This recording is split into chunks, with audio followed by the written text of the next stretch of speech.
Now, we kind of already started, but I guess we can officially start All this right, one. let's roll. I was thinking about this. The last time Mom and I did a podcast in person was back in December when, before I moved.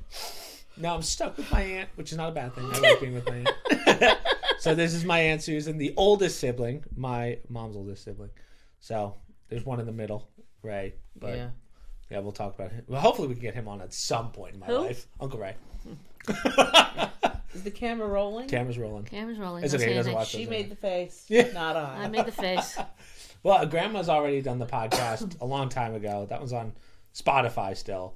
So go check that one out if you haven't. But trying to think of... I don't know where to start with this one. I mean, you were just going on about the royal family. So, I mean, we could go to you that. mean our family? Yeah, our family, our royal family. Yeah, really. Well, Please. So, just because we haven't done a podcast in a while because internet issues. Well, actually, I guess we did 2 weeks ago, right? Yeah, something like that. We muddled through. It wasn't very pretty, but we did, right? Oh, You that's said right. That it lagged yeah, like that was crazy. supposed to be the live podcast, and it was really bad. But internet's finally fixed, thank God. Yes. So I think yours is fixed too, right? Have you guys noticed yours? I think it was fine. Jordan had her online class last week and didn't have to run downstairs and panic. Yeah, So my cousin Jordan. I'm assuming all is well. Yeah. I mean, I pretty much brought everyone up to speed over Discord messages, which is like our server system that all of our viewers watch on. But basically all the fiber in our area, right? You come in and you're like, fiber, this is great. Finally. And then all of a sudden... Still in the primitive stages Exactly. here in Newburgh, North Carolina. So our city in Kingston, Optimum was down. I was like, oh my God. So that's why it's been like 3 weeks since I've done anything streaming related, and then the podcast. Wait till we get our hurricane. Yeah, it's hurricane season's gonna be a shit show. No, we weathered it last year and it was not bad. We were very fortunate. We'll see what this year Did you test brings. your internet during that? We remember we had a different internet service provider, so I don't know. We'll see. So, as I was saying, this is the aunt that I'm always at your house because a lot of viewers are like, "Oh, what aunt do you go to?" This is that aunt. I believe you have to preface to say this is my favorite aunt. Favorite biological aunt. That's what we say. Please. Okay, let me think that one through. Go ahead. Let's see. I'd say that biological because Aunt Linda's technically not biological because that's. You have two Aunt Lindas. Yeah, but that's. You mean on the wrong side? We don't count the divorced one. Yeah. Sorry, Aunt Linda Catucci, if you see this one. But yeah, so you've been down here for over a year now. Yes. I've been here for 6 months, and now Mom's in the moving process. Sort of, kind of. Sort of. Have we Someday. Have we decided on Virginia or North Carolina yet? Have not decided yet. Oh, God. I feel like it's been 3 Not years. decided. I don't know. I feel like I'm so much lower than Don't know. You might have to hit the... Was this purposely planned to make her elevated? No, I just lifted it before the podcast. It might help a little bit just because we only do a one camera here. I I should start doing the 2 camera and then do the multi-cam. So there's no panoramic. I would like to do that. We actually have a second camera for that, but the problem is that camera's much older. So it's like one's a blurry kind of low color format and blah, blah, blah. And frankly, nobody wants to see me in 2D. Yeah. Usually I'm at home. How are you going to do when I'm, when I podcast from home? That's true. I'm much better in black and white. Yeah. Well, the reason Mom's down here is because we just celebrated Grandma's, G-Ma's 90th birthday. We posted some pictures. Can I get a whoop whoop? Yeah. And to put the whole thing together for the most part. With a lot of travel, help. Yeah. Killed it.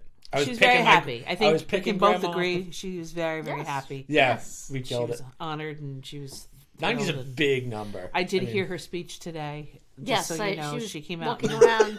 She gave a speech with no one there. Just me. I would like to thank everybody for coming. Yes. And it was just Susan. Oh, really? Yeah, well, we talk about it all the time. Like, Grandma's physical health is very good. Still trying to figure out but we were talking about memory and stuff, but I was telling Mom that Grandma remembered from January walking to the mailbox with me. I was like, I don't even remember that. And she was right, because I didn't even know you could do like mail from my apartment complex. Yeah. It's amazing how the mind works. I think it's she picks and chooses what she wants to remember. Selective memory. Selective memory. Like selective hearing. She's deaf, but amazing the things she hears when she wants to. Yeah. When the brain's firing on all cylinders. Well, today I was Uncle Jerry was in the pool, and I was just sitting out there soaking my feet, and I looked up, and there she is in all her glory. I have a chaise lounge on the upper deck. She's stretched out, mouth wide open, snoring away with the puzzle on her chest. I said, "There's a picture. Life is good. Yeah. Life is good." So, and then she woke up, and she goes, and I quote, "Where's that little girl that pours me a rosé?" Oh God, yeah, that's grand. The wine intake is incredible for a 90-year-old. That little girl is you. No, Yeah. Jordan. Yeah, I think Granddaughter. Jordan provides too many libations. God. yeah. I think Jordan just doesn't want to like get into the argument with her of Graham. It's not wine time. No, but Grandma. I just, where's that little girl? I just start laughing. My favorite is So- when you're shopping for wine with her and she has to let everyone know it's wine for cooking. But we all know it's not cooking wine, Graham. Because we were going through the aisles when I shop with her when I had no internet. And yeah, I mean, she goes at a decent pace. Yeah. But she grabs what she needs and we're good. But she always has to come up with like, she tries to push stuff on you as if you want it, but you can tell she wants it. Yeah. She's like, "Do you want a Hershey's bar?" I was like, "I've never gotten a Hershey bar in my life." Yeah. No. So- she's amusing like that. She has her modus operandi. Is that what they? Our pet peeve when she was with us was, I'd like another glass of wine. Oh yeah, but it doesn't say please. Like Yeah. it's And I'm almost like waiting, and she looks at me like, she looks at Ken, and she's like, "Did she not hear me?" yeah. And Ken will say, "I think she's waiting for something." I have to say please, like she has to. And I laugh, and I go, "Well, my mother taught me to always say Yeah. please when you wanted something." Yeah, I don't really notice it because I guess the sweet grandmother. It's like you don't have to say please, but I get it if it's your kid. It all comes back to the royal family. That's all I'm gonna say.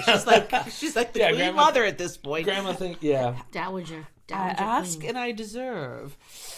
Well, I could see. I mean, you've been with her the longest in the sense of you back in New York. You live like I can't imagine.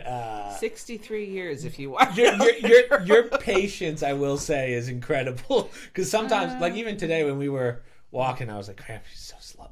I need you to be a little faster. Nope. But yeah. So what's the game plan for October? Do we have one? We cross one day Yeah, at a you time. just go We've 1 decided. week at a time. It's the 90th birthday. You go 90 years and 1 week. I'm 90 telling you, years I and can 2 get weeks. 7 guys to go in with ski mask, kidnap her, bring her down, and now, I know nothing. yeah, that's basically the overall plan. Yeah. I don't know. We'll see. We'll take it one day at a time. I mean, I think she enjoyed herself. I think she loves feeling like in a different location and just the weather is Yeah. good.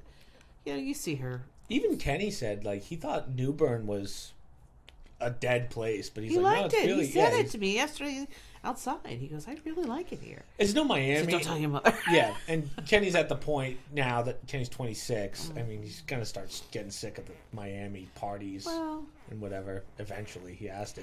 It's a different lifestyle. Yeah. I would encourage anybody to live, because I did it, live in the city, just to know you don't want to keep doing it. It's fun to do when you're young, single. It's expensive, and I don't care what city it is. It's pricier. Right. But eventually, you look for a place like a New Bern to settle down. It's Yeah. a suburb. It's got a lot of perks to it, and it's very convenient. And for people like you, you're not a big city person. I It's never a was a nice city person. arrangement Yeah. to have things right nearby. And No, she liked the city. I did not. Growing up, Would you? So, okay, let's go back a little I bit. was not a city person. You went to Syracuse and then you graduated, but where? I don't know where you lived after that. Did you live in the city? No, at Oh, home. no. oh, you went home. So there was no. No, I was the oldest. Got the degree. I know what in that's like. Television. I know. We can relate. Television, radio, production, management. Ergo. My life has come full circle. And then I did not have a job lined up upon graduating. And I remember I graduated in December. So I was even a couple months earlier than my graduating Oh, wow. class. I saved my father and mother. Well, I think you have to Both preface were it bucks. too for the people to say prior to our parents getting divorced, they had the liquor. They had the We had a the liquor family wine business, liquor store, And the the idea- largest. right? in And the upstate New idea York. was a couple that Susan and Raymond were going to take it over. Susan was going to run the wine, and so Raymond was going to So get involved. real in fast, just for viewers, beer and beverage. Raymond's the middle child. Middle child. Yeah. And he had no desire to do that, by the way. So Yeah. he wasn't going to do that. I just knew that wasn't in the cards long term. But so I was the upon graduation, that was child the that idea. followed the old man's rules. Yeah. And he, Again, I know what it's I like. but my interest at the time, I'm sorry, No, you're pulling me. There goes my. I'm just Um, OCD in that. even though I had that background, my interest, I was a foodie. I knew my wines. I could talk about wine.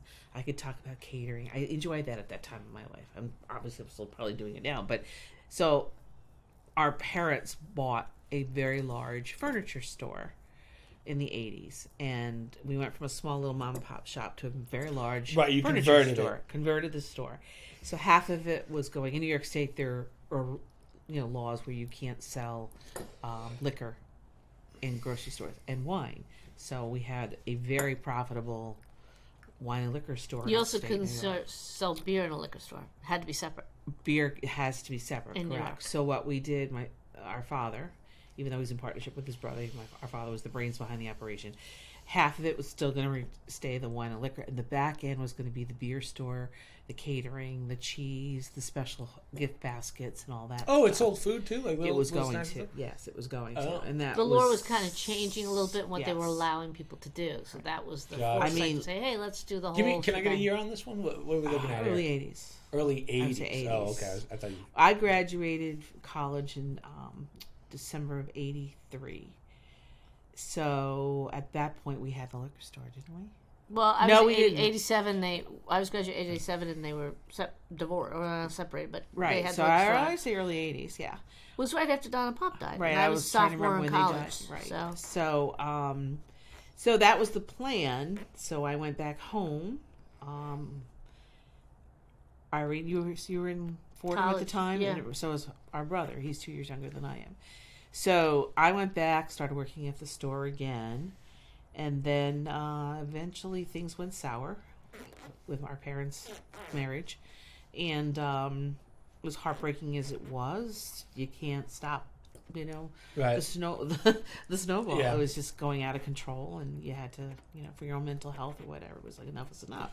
So, Mom, you're in the city at this point, and you're just basically on I'm your in own? college. still in I was upstate living New in the York. city. I was in college. Okay. So I graduated 87, and I remember coming home, and it was like a shit show. I would come home, and I was like, I gotta go back to college. Because it was really, Susan and Raymond were kind of in limbo. They really didn't want to stay in the store anymore. And to some extent, my dear loving mother kept kind of pushing it. Like, oh, you got to keep the relationship, the family, blah, blah, blah, and be involved. Whereas I was never keen into it. Was not my thing. I knew I wasn't going to do it. I appreciated what it did to finance the family and, as a business and all that. But I hated even working there in summers and stuff. It just wasn't my thing. Yeah. So for me, I knew I wasn't going to do that. And for Susan and Raymond, after a while, I'm like, what are they doing? And Raymond, our brother wanted out. But He you was also like, have to punch the remember clock. this. It was a family business, but it was two families. Yeah. Right, your cousins. So our cousins still were vested in that too. And my mother, rightfully so, she didn't want to give everything to them. So she wanted our family participating and, getting paychecks through the business so that we still had that. The lineage was still there on both sides. So when did you officially move out? Well, that's another sidebar. When our father left, I Right. was still at home. But what he did was he left Mom in a pickle with two elderly relatives. Right. And she had nobody. There was nobody. Her useless brother that she raves about Right. was in Europe. So and was We're never really going to come going home. deep on this they one. were know. in their 90s. So I need a couch. Yeah. At this point, I feel like I'm putting that psych degree to use. That's right. So So, real fast, guys, pause Yeah, it. So, for those of you that haven't seen the episode with my grandmother, again, that one's on Spotify, not YouTube. Go check that out because then we're probably going to get into Grandma Irene and Aunt Helen, which I know as the oldest, you got the brunt of that one. well, again, our mother loved her mother and aunt. Unquestionably. We know that. And she did a lot for them in her years growing up and into her adulthood. That was her family because she had no cousins here. They're all in Her Poland, brother right? left. Right. She never met her grandmother. She never met her grandfather. She barely knew her father, if she knew him at all. And Aunt Helen became like the surrogate dad whenever there was a crisis. And my grandmother was phenomenal as a single German woman in the 1930s and 40s. Right. You know, you can imagine the racism, raising two very bright, talented children. Right. But every now and then she needed help, and my Aunt Helen was always around. So there was a very strong familial tie for my mother and her mother and her She family. felt obligated to take care of her, as both of them as they got older. And they were very financially generous to our parents growing up, you know, and to us as kids. And we grew up, especially in Long Island days, and then as we moved upstate, you know, Aunt Helen would basically live with us. She was like our nanny, hence we called her Nenny. But she stayed with us during the week, and then on weekends she would go back into New York City and relieve our grandmother, who was a private duty nurse, and Grandma would come out on weekends. So we had them pretty much all our lives growing up, okay? Yeah. And it was a love-hate relationship with our mom. She could only take her mom for, I don't know, a nanosecond before the weekend. fireworks started. And it wasn't because there was animosity; it was just oil and water. Are we talking like how you guys are with Graham, where are we talking way worse? Way worse. Okay, it was challenging. But you know, I have to say, in hindsight, at the time we didn't realize it, but our father didn't make it easy, because it was very difficult for my mother to have her mother there when you have another personality involved who didn't want her around. He only wanted my grandmother around when it was convenient for him. Didn't want her around, you know, and same thing with my Aunt Helen. So nobody wants necessarily somebody else living in the house 24/7. Right. But he was getting all the perks. You know, Aunt Helen did everything. She was like literally washing, cleaning, cooking. She was my Alice. mother- Alice in the Brady she could Bunch. cook? That's Yeah. all I can say. Yeah, she was a phenomenal cook. That's where I got my... See, in my head, I always think, I guess because the stories that I hear are more of the later years where mentally they weren't really there anymore, so I just assume. Who do you think would give us the ice cream sundaes? Yeah. Fair point. Who do you fair think? point. I still to this day, she would buy these. They were beer stein glasses, okay, with cocktail shrimp inside, all right, with the shrimp and the sauce. And they had our initials on it. I don't even know how this happened, but we each had our initials. She bought them just for us, got rid of the cocktail shrimp, cleaned it out, and that was our ice cream sundae glasses. Do you remember that at all? Yeah. Genius. Yeah. I mean, that's how special we were. Whoa! We were her, we were her, basically her grandchildren. Right. So anyhow, And so think about that. Think of the animosity that adds to two sisters. So, and I know as a child, I still regret this to this day, but I was a little kid. I said to my grandmother, I'm closer to Aunt Helen than I am with you, because I would see Aunt Helen every day. And that was a big problem and a wedge for my mother, trying to balance the two women in her life. Yes. And then you throw a husband in the mix who some days didn't want them around, didn't want, he wanted his time with his family and the dynamics. And you see Grandma, she gets caught in the middle. She's trying to please everybody. And at the end of the day, she just kind of drifts from person to person and never really. But it accomplishes anything. also, as much as she loved, she did not know how to handle it. And of course, Grandma had a hearing disability, and it magnified issues. You're talking about your grandmother. My grandmother, our grandmother, excuse me. Because when people hear grandma, they probably think of my grandmother. Yeah, your great grandmother. So, and she was eccentric. She had a lot of quirks. A lot of quirks. Right. She was a city girl, which to us was a little foreign. She always lived in the city, and she was a foreigner, etc., etc. So it's different. But as they got older, I mean, as I said, Mom was all alone. It was just like total panic. So I stayed home, and I basically adopted my grandmother Irene because I could deal with her. My mother could not. So Mom adopted Aunt Helen. So how we made this work, we had a very large 4-bedroom colonial in upstate New York, and I took care of Grandma upstairs, and my mom took care of Aunt Helen downstairs. Now, what was the age difference between the two? I'm trying to think. Were they 9 years apart, 8 years apart? This calls for a cookie. Grandma was born, I think, in 1905. 10 years. 10 years. 1895 and 1905. I believe it's about 10 years. Okay. So, the two sisters, again, same love-hate situation. They loved each other, but they could only tolerate each other just so much. Maybe it was 5 years. So it was better. I think it was longer. I think more than that. I don't think. So we kind of separated them, and at that point, they really couldn't do the stairs because it was a 2-story colonial. So Aunt Helen, I loved her to death, but she was pretty much my mother's ward at that point. So we tried to keep them out of a nursing home as long as humanly possible and take good care of them, give them quality years the best as we could, in their twilight years. But they lived good, long lives. And people have to understand, too, some days they didn't get along as sisters. That's what I'm saying. You had to keep them apart. It wasn't, just because the room set up. They would be to the nails. And even when they both lived together, they had an apartment nearby. They could only live together for a week tops. And then one would have to come to our Mom would get the house. phone call. You have to come get me. Yeah. My sister's driving me crazy. So Yeah. Mom would have to get in the car, drive over, and pick up, usually in Helen. Wow, so it's really at that. But what were they arguing about? Like, what is it? No. So, like, nothing of value. Anything. Now, who knows? They were incredible in the sense that Aunt Helen was the middle child and my grandmother was the youngest. Yeah, of like 7, right? Right. If you asked my Aunt Helen what life was like at her home, it was hell. Yeah. She hated it. Now, that could have been because she was the middle child, so she got stuck with the younger kids to watch, and the older kids dumped on her. So she had a very different perspective. Our grandmother loved it. It was paradise growing up in Germany with these people. Yeah. But I think it's safe to say, and of the times, my great-grandfather was Germany or abusive. Poland? Silesia No. at the time, technically, okay. was technically Germany, I believe, before the war, I think. In World War I, at that point, it was German. Okay. They gave up the land, they carved it up, and they gave portion to, it became Poland and Russia, blah, blah, blah. So they lost territory, and they were never born in a certain place, although I think our great-grandfather was Polish and moved into German land, blah, blah, blah. It's possible. You hear stories, nobody knows the truth from Yeah. them. No idea. The best story ever. Irene and I and Mom went to Ellis Island.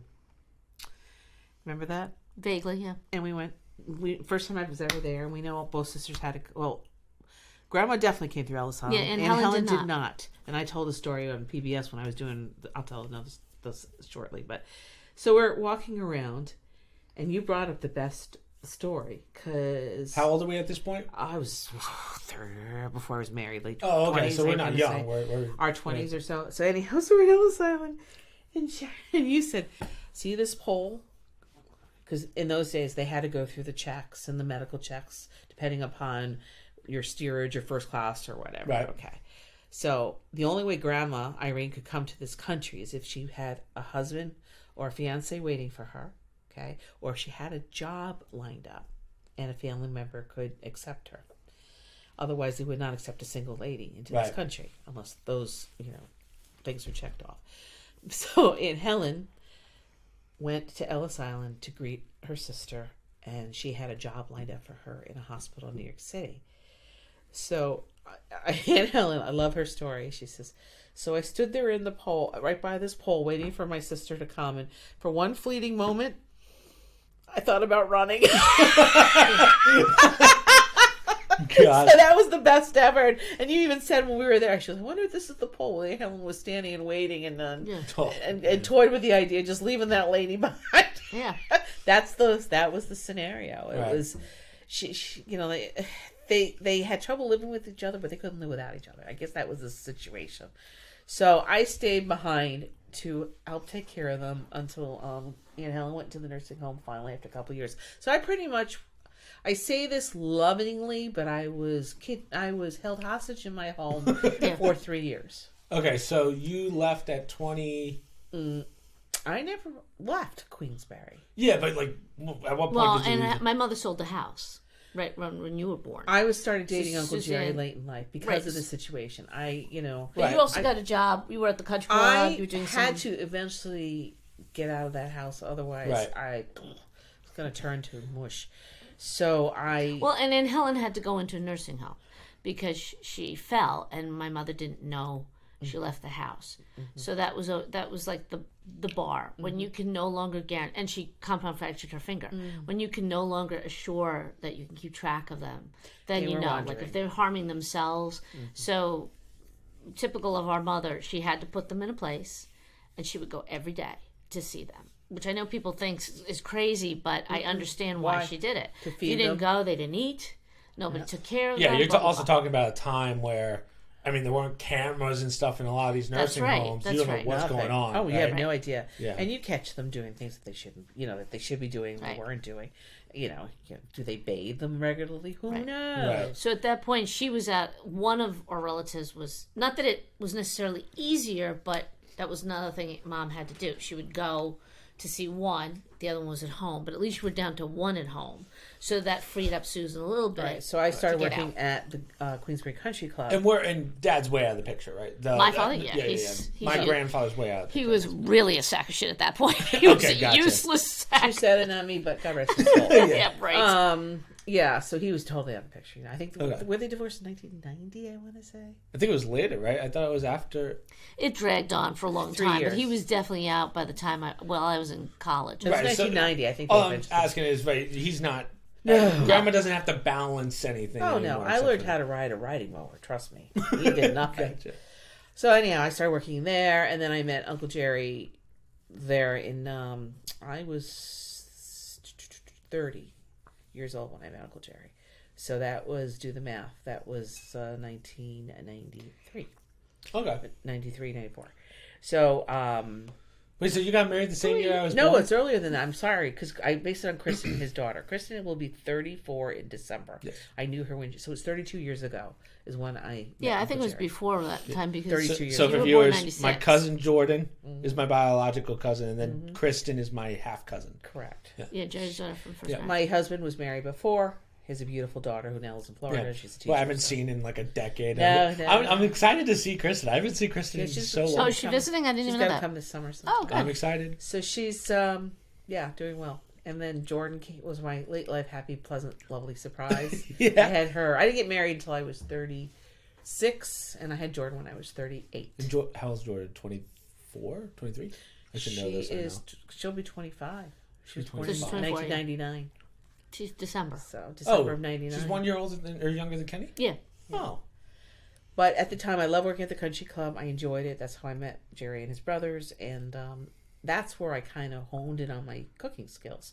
Because not only did I do the tea times for everybody, very well by my We've been playing so much golf this weekend. I ran the... I've never played so much golf in my life. Right. And I started golfing with him. He was golfing quite a bit. So that was a different world. And then from there, I was still working there. And I took a job with PBS in Schenectady, New York. And Mom, you're in New York City still at this point. Are you and Dad? No, haven't- I'm married at She's this married. point She got Oh, because so you're at. I was married Oh. when Susan got married. We were already No. married because you were at her wedding and you were probably maybe a year old. Yeah. Looking maybe cute as 2. hell. I had pictures. Yeah, your little sucker suit. Yes. Yes, you're adorable. Shorts. So yeah, you were married what year? 93. And I was married in 97. So Oh, okay. Yeah, that makes sense then. So and so you're out of the city with Dad at this point. You're in they're in New Jersey. Yeah, we're in Bedminster. Bedminster. And then so now you're at PBS. I've been when we lived in Boston Spa, which is midway between Schenectady, New York, and Queensbury. Jerry worked up at Glens Falls in Queensbury, and I was down in Schenectady. But you were always in the same house, right? No, we had an apartment. Oh, Yeah, that's when because Grandma sold the house. I don't remember this at all. When Have you I were been to that apartment? When I was No, married, You were not even a toddler. No. I mean, Oh, would you okay. remember it? No. I don't think I ever went to it. I don't think I was ever at that. Uncle Oh, party. Ray you're a was. great sister. I Way don't to think go I was. visit. No, well, I'm home with you and another She kid. had two We- babies. And we'd come home, and it was enough just to see Grandma. Remember, we would go to Maria's place. Oh yeah, I guess Right. so. Our house in Bedminster is about 3 hours away, Yeah. 3 and 15 or whatever. So I guess it is hard. Right. But. So we lived in Boston Spa until I got pregnant with Jordan, and then we bought the house in Queensbury Bought the in 1999. Less than a mile away from Grandma's. You Ooh. know, not even around the block. So I had my daughter, and because I was doing a lot of on-air presentations, let's put it that way, pitching, whatever, because it's PBS. I did radio and television. I'd be coming home 2-3 o'clock in the morning sometime with a baby, Oh, and it was not good. So needless to say, on the good days when I had to do that, I'd be home 7 o'clock, and I'd have both mothers every night for dinner. I had Grandma, and I'd have my husband's mother, because she gratefully took care of our baby while I could do the commute and work down in Schenectady. So I had Evelyn, God bless her, and my mom at the same time. So it was a joy. I had both mothers every night for dinner during the week, They get especially, along and then nice. they'd come on weekends. So my daughter had both moms in her life. So Grandma. I was fortunate. Both grandmas. Yes, both are my mother and my husband's mother, which was wonderful. It was a good thing, but to this day, I think Jordan had more adults in her life, let's say Right. little ones, because her cousins weren't nearby. And Kristen's how much? 9 years. 9 years, yeah. Yes. That's a pretty She big didn't gap. live with us. Right. So we saw her once in a blue moon. But so really, there weren't any little ones per se, cousins wise. Even on my husband's side, all of them were grown almost. Oh, yeah. So there's such a huge difference. Yeah, Uncle Jerry. Right. What's the age gap between him and his oldest? Almost 19 years. Oh, I can't. Like, how do you have anything in common with that oldest sibling? He was Except very for close to his brother. Yeah, I know. I don't, because sometimes we talk about it sometimes, but Mike and I are 8 years apart, right? And That's true. it's so 7 years. Mm-hmm. And Mike and I have a couple things in common, but like if we didn't have the couple things, it's almost like a whole different generation. It feels like, you know. Well, it's 'Cause almost like different times we always with said. different It's things. like Bernie and Ev, his parents, almost had two different families. Because they had three brothers very early in life. Yeah. When my mother-in-law was 18, 19. She banged out 3 kids. Then there was a gap. And then it was Jerry's sister and Jerry. So, and he Right. and his sister are 5 years apart. That- So Jerry, the favorite child too, and his mother, I swear to God, she would tell everybody he's my favorite. She Kinda would, like Mom what? does with me. I know. There you go. So she would say Jerry was always my favorite. But but he was extremely close because Tom and his wife Sue would always take Jerry on weekends and things like that. So he would stay with them at Regency Park Apartments. Remember that? Oh, yeah. So he would go and stay with him on weekends, and it was great. It was his hangout with his big brother. So they did. Their love was movies. He and Tom loved movies. Huge Rocky fans. Huge. Really? You know, To this day. We were talking about it earlier, and you and I are only 4 years apart. Uh-huh. Raymond's in between us. He's 2 years Two. apart. We didn't do much together. You had your own group of Well, you had friends. your Barbies and stuff. Yeah, I know, we You guys played are together, Barbie, but- G.I. Joe. Well- Honestly, as we got older, As we got older, 4 years is a big difference. I was in 8th grade and Susan was a junior in high school. That's like light years. That's a huge difference. Yeah. And then Susan graduated, and I didn't see her. And I just remember, I can tell this story, I was excited to go to Syracuse because I had no clue about college. I'm like, wow, we're going to college. And by today's standards, kind of hokey. We all got in the car. We had to take Susan out there. I think we took 2 cars, didn't we? Or maybe we all No. fit in one. All right. We all had to go out there, and it was like, this is great. You had to drive past the fraternities and the sororities, and Susan was going into this giant high-rise because it was Syracuse called a is toilet huge. bowl because it looked like one. But okay. This one is in tears. And the first year, oh my God, I felt, it could be my exaggeration as a kid, but every time that phone rang, our whole family was like, oh God, it's Susan. It's like my father would be on the phone. What's the distance My mother would be on the phone. Yeah, you don't remember that. Ask Raven. It was like Raven would go hide. He's like, oh my God. It was always a crisis. She What's was the always distance between crying. Syracuse and home? 3 hours. 3 hours. That's still pretty long. But my point is, after that first year, I'm like, I don't want to go to college. This is awful. This It sounds is like numb. horrible. And then Uncle Ray went. I'm like, all right, now it's okay. It's okay. It's okay. It's not as bad What's the as distance that. from Fordham to home? Could be about 3, 2.5 to 3. So it is yeah, dead yeah, center of the two. Oh. yeah. She waited longer than I thought before she could diss me, so I give her credit there. I was waiting. That's the No, only- but Susan, Let like a me Long put Island it to you Susan. this way. I don't think I would have probably lasted at Syracuse, okay, if I didn't have Long Island upbringing. And I will say this because it was a different world. I left there when I was 13. If I had just gone from St. Mary's Yeah. to Syracuse, private school to night, public school like that. Yeah. it was baptism by fire. Night. Good and thing day. I went to a Jesuit Well, college. we always say, you gotta not fit the kid to the school, fit the school to the kid. yeah. And I remember my parents saying, at the table that they pushed Syracuse Pursuit, but that was not a good fit for Susan. She I went. had She 4 liked schools. a smaller environment, Right. And I'm like, why would you stick her in an Because that's enormous university? where Isn't Syracuse my- like one of the most dangerous cities too? Even by up now, there? remember maybe. that was how many years ago too, but yeah, Yeah. it was dangerous then. What I'm saying is, I knew I was in the South Bronx, so no, Yeah, it's she- not Oh, okay. dangerous. Fair point. Fair point. we have our moments, but yeah, she was in the worst. Yeah, Fort Apache. Ray and I were in the South Bronx. But I'm here. Here's the situation, and I can remember this. You don't know the whole story. our father put pressures on me to be like the next Jane Pauley. Okay, I don't even know who that is. I knew that was Who coming you next. throwing out? Yeah, that's a generation. Because that's my generation, right? And he thought I could do it. Right? Yeah. But so therefore, I was going to the best school for television radio production, and that was one of the Syracuse, right? That one, Marquette. I got into Syracuse Marquette. is known for its That's communication. the Yes, Newhouse it's a very School, good which is school for where that. I went to. Yeah.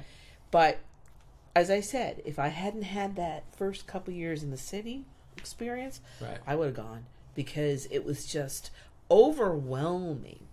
But our father said, you know, I'm paying how many thousands of dollars you left? I think it was $12,000. We roped But- out an in-ground pool in our backyard, and Susan decided to go to Syracuse. And I remember Uncle Ray going out there pulling the stakes. See? in the in-ground Number pool. two, folks. He's like, Disc we're not number going. We're not getting two. any pool because Aunt Sue's going to go to Syracuse. He tells the boat story. Like, we didn't get the boat because Aunt Sue had to go to Syracuse.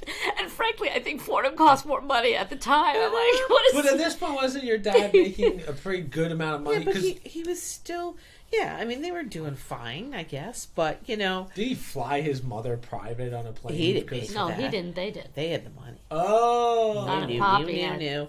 Because remember, I went to Syracuse and I robbed the blind. Oh.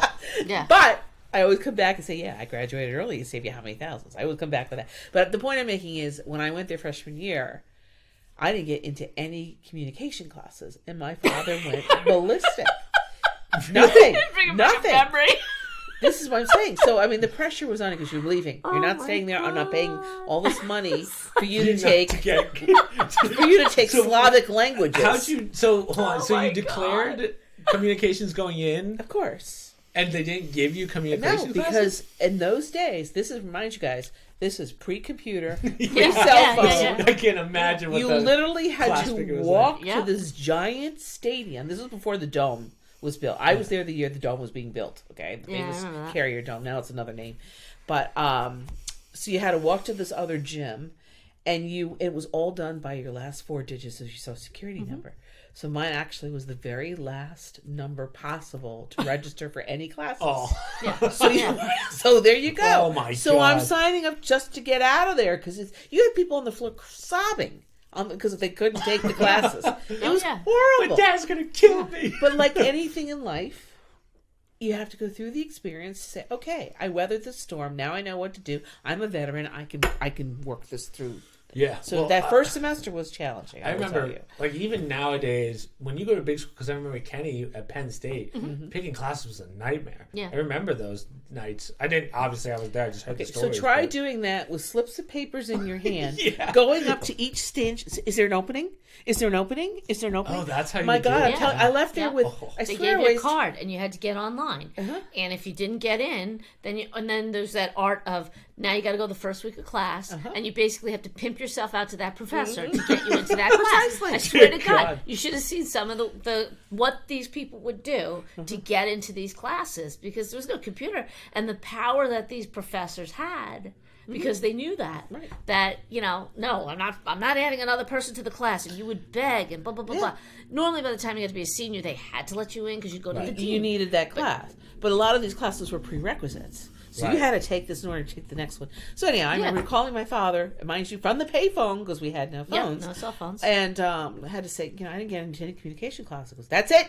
Your mother's coming out tomorrow with boxes, and you're going home. So that's what I had to do. So there was like a lot of pressure. I finally hooked up with people. You start to learn the game, Right. and you understand how it's played. So did you end up going home or no? No, not at all. Okay, good. As I Aunt was gonna Helen, say, I was like, God how'd bless that her, work out? Aunt Helen came with Mom with boxes in the back Yeah. of the station wagon. And she's like, before we go make some rash decisions, we go to lunch first. So Aunt Helen treated us to the Holiday Inn. Oh, We went yeah. there and had lunch at the Holiday Inn in Syracuse. And then, The Howard Johnsons, that was a big one. this is what I always tell you guys. I think you remember my little pearls of wisdom about this one.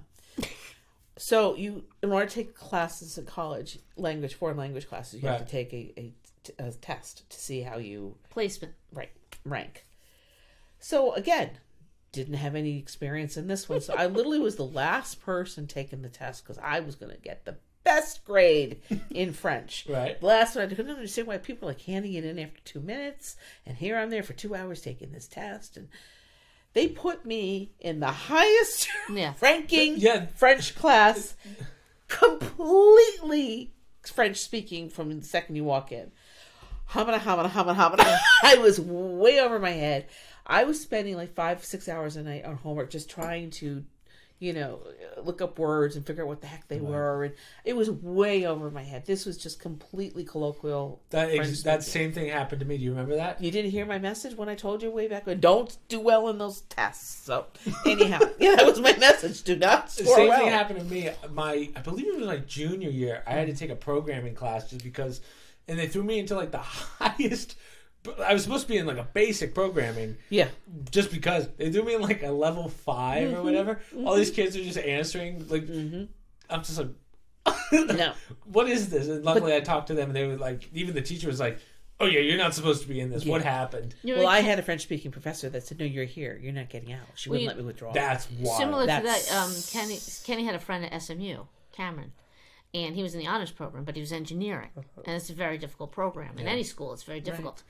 But because he was in honors, he had to take honors English, honors history, honors everything. So he had like business student roommates who were doing nothing the first year. They had all the time in the world because their classes didn't kick in until junior and senior year. So they were getting by. And he's grinding in every subject. Finally, he goes to the dean and he's like, I don't want to be in honors English or honors anything. I'm an engineering student. I've already done all this stuff. That's what got me in the I want out. And they said, then you're out of the honors program. Right. Wow. So you can't do it. So he had to grind through until, I think till the bitter end. They don't let you out if you're on that plan. Tough. I just remember that day clearly. We're having lunch first. And then somehow Mom and I went to the French teacher because she was not going to budge. Got out of that one.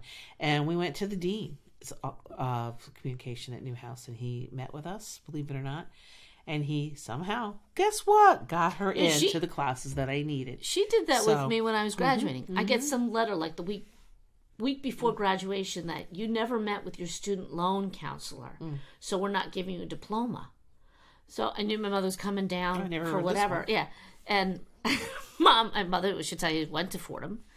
So first one we get a scholarship at Fordham, right? Yes. Well, class of 56. One of them. But I told her that, and they go, well, I might not get my diploma. They might send it in the mail because apparently I was supposed to meet with somebody. Nobody ever told me. Again, before the internet, before email, blah, blah, blah. She goes, oh, we'll see about that. And off we went. This is our mother's expertise. Yes. A woman on a mission, and she's going to accomplish it. Right. So we went to the dean's office and knocked on that door. And I don't know, good, bad, or indifferent, I think maybe she just wore them down because she pulled out every Fordham card she had. I was the Phi Beta Kappa, blah, blah, blah. Here's my key. I was Father Hogan's little princess, which by today's standards is probably not a good thing to say. My brother was a Fulbright scholar, the whole thing. And she's like, I'll be damned, my daughter's not getting her diploma today when she did so well, blah, blah, blah, blah. And the dean could care less. Exactly. She's like, fine, give her the diploma. I don't care. That's fine. I'll sign off on it. Just get out of my office later. I don't need the history lesson of you. And then she might drop. Yeah, I did it. Yeah. She was handing me that diploma that same day out on the field because they let the parents or anybody in your family. I never knew that story. Yeah, that was a funny one. That was like a classic. Oh, I don't think so. Yeah. Well, so, Mom, what did you do with your diploma afterwards? I know you worked in some bank. What did I do with it? I think packed it up. Somewhere, yeah. I don't even know where mine is. That's a very good question. I don't know. You must have it somewhere. I don't even know where my scramble is. I think my history was podcast 23 or something like that when we went through the whole... Oh, that's right. We did talk about that. Yeah. So I guess you guys can go check that one. That was probably one of the one of the early ones, my history story. But yeah, it was... anyhow, what I was really saying was everyone has a very different college experience. Whereas, in my opinion, I would have loved a Syracuse because I loved going to Penn State. I loved the environment. I loved the... See, I didn't like Fordham at all. Right. And Syracuse grew on me after the first semester. That was fine. I'm Because then I had friends. I had friends, and we had things to do. But I will always say this, and I resented... because I always seemed to have a lot more work than everybody else. In the school that I chose, I had assignments every night. So I'm in the what do you call the room in the middle, like commons room? Like nobody was ever there. It's like I had a double freshman year, and then second semester I had my single room, which I loved. I like my privacy, I like my quiet, but I needed it too because I'd be typing stories, new stories, everything every night till 2. I was doing all-nighters constantly.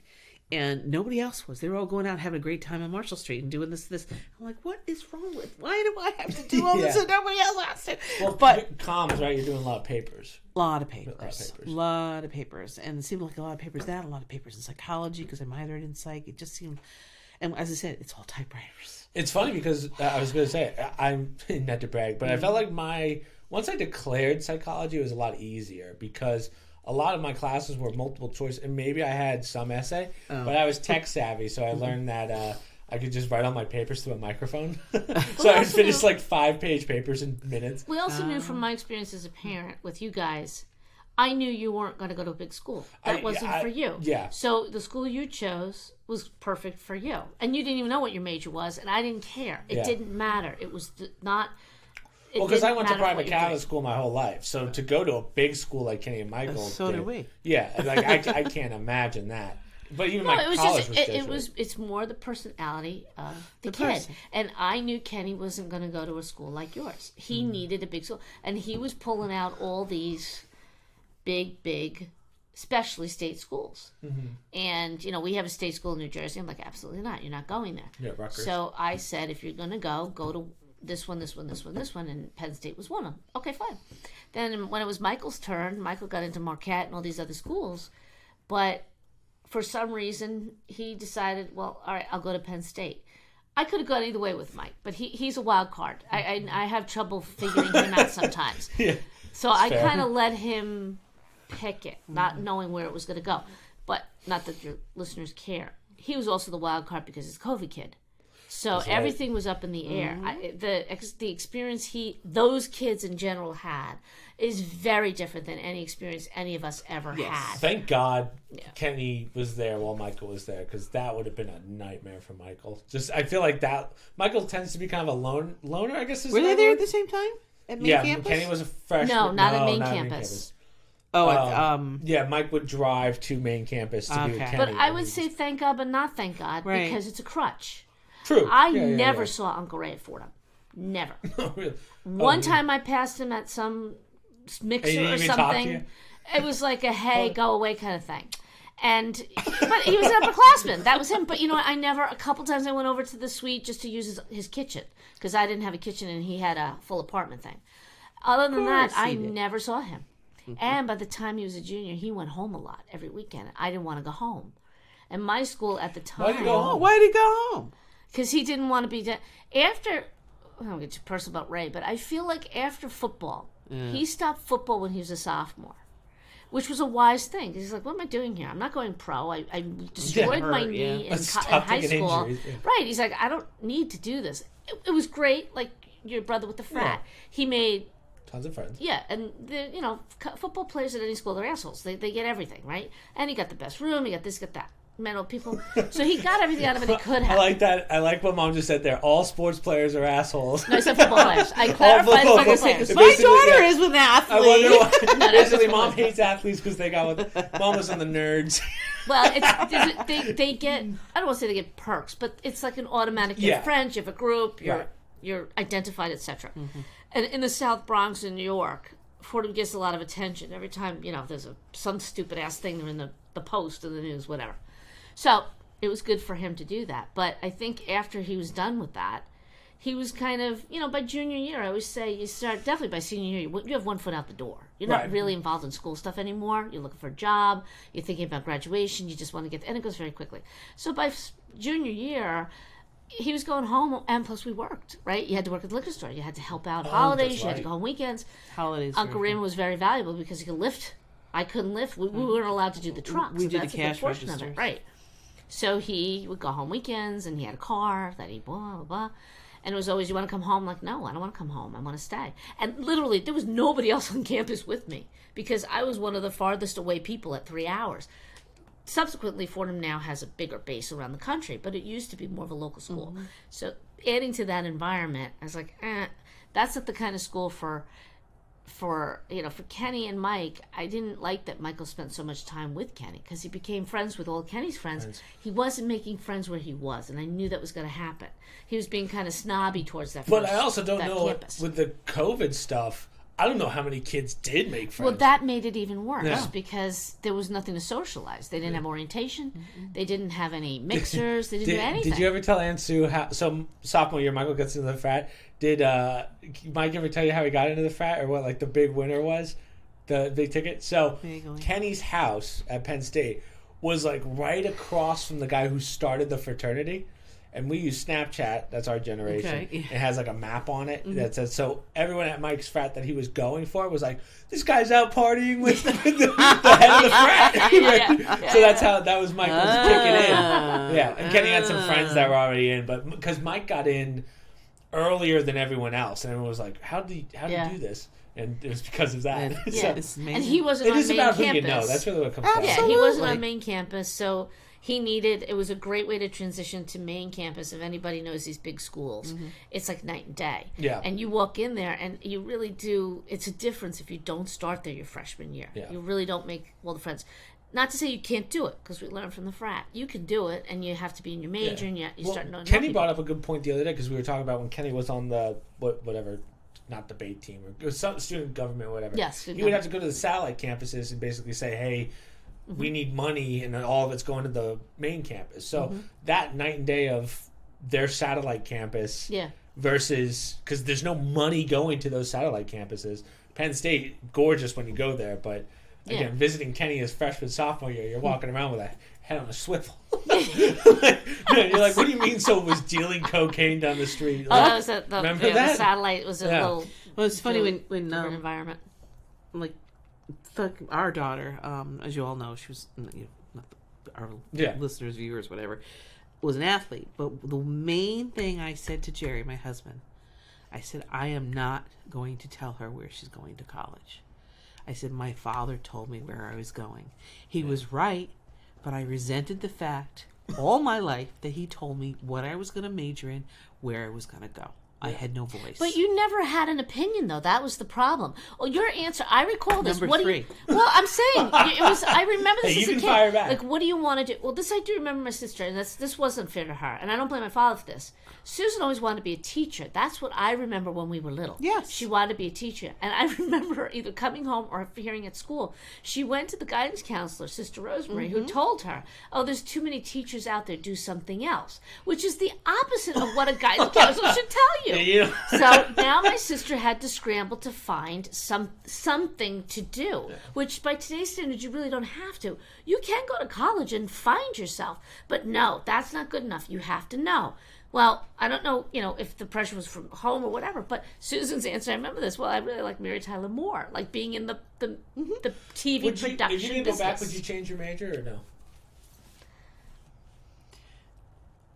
It's a different world now. It's hard to say that. I mean, we didn't have all the high-tech stuff that you have now. Would I change my major? Probably, well, like, for that time period, would you have changed it? No. Yeah. No. Because Mom and I talk about this all the time. I don't think so. Because here's the thing. I knew going in what I didn't want to do. And I do better with non-technical. So I remember distinctly going into this giant TV studio on campus. And I had to be the director of a show that day. Oof. Baptism by fire. Sitting in front of the patch board, I had to do everything. Headset on, take 2, camera 3. I knew. Hence the crying at night. If I didn't start taking drugs that day, it was over my head and an interest that never wanted to do again. That was not my thing. Okay, I knew I wasn't going to, and that's part of my degree. And I'm not doing this. I don't have any desire to do this in the future. I don't want to edit crap. I don't want to do any of this. I didn't like it. And I had a job with an advertising agency at the time. Didn't like that either. So there are aspects of that field I would never do again. And I didn't want to do it. I don't like it. Okay. Right. So I did better, believe it or not, in broadcast sales and promotion. Oh. That was more my forte. I could do that. And that's something you can do that with everything in life, and it doesn't have to be television or radio related. And I think that was unfortunate for our generation, or maybe for our parents, I would say. At the time, and the UK is like this too, they do it even younger. You have to lock into what you want to do. Right. I had no idea what I wanted to do. Well, that was like originally me, I too. wanted to be in medicine, and my parents talked me out of that because my father said, you're not good in math. Well, it turns out I am good in math, but that's another story. I picked something out of the blue, and I'm like, okay, from a soap opera. I'm like, oh, well, she's a business person, so I'm going to go to business school. That's how we picked our major, and from that it's like, okay, you go to Fordham, that's a business school, we went there, blah, blah, blah, blah, blah. So I do recall with Aunt Susan. I'm not saying it's her fault, but at the last minute, she's like scrambling. I want to be a teacher, but they say I can't. I got to pick a major. Dad wasn't, and that's how you pick the school. You got to go to the best school that does that then. And you're going to this one because this is 3 hours from home and blah, blah, blah. Right. But I will also say that I had an introduction into that field where it was, I can't remember, the TV Spectrum or Student Spectrum. Yes, I remember And that. there were 4 of us that got picked from the school to get on camera early in the morning and do a presentation. So I was a newscaster basically for an hour. And I loved that. That I like doing. And that, I remember coming home and telling the story that I really enjoyed doing that. And that kind of was another Raymond did that too. segue into that field. That was the day, I had the heavy head cold. My nose was Rudolph. And I talked about, I can remember the speech. Recently, a fulfillment of a campaign pledge, President Carter. That's how old I was. Yeah. So I remember that. Yeah, That's the speech. So sick as a dog. But that's the direction I wanted to go. That's what I wanted to do. So that's very few and far between to be the next, on-air celebrity.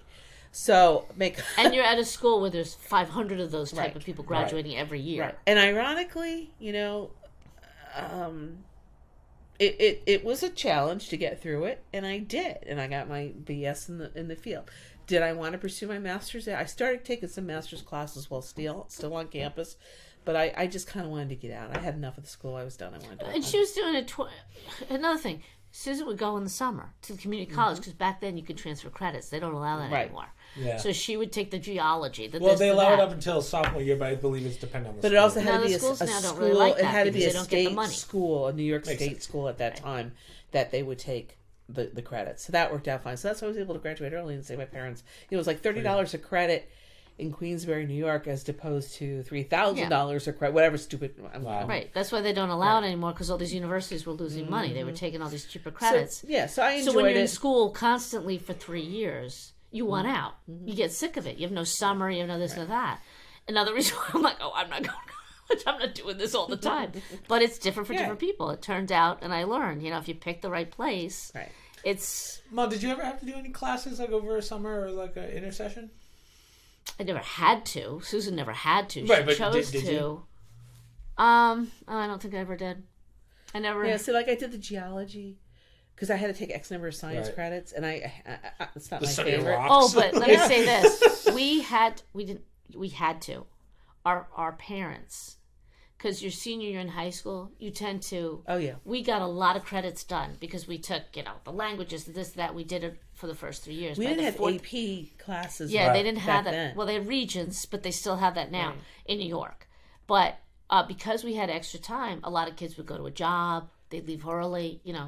Our peers. We went to local community college. We took college classes, which was a joke because it was my father's idea that I want to get them ready for college.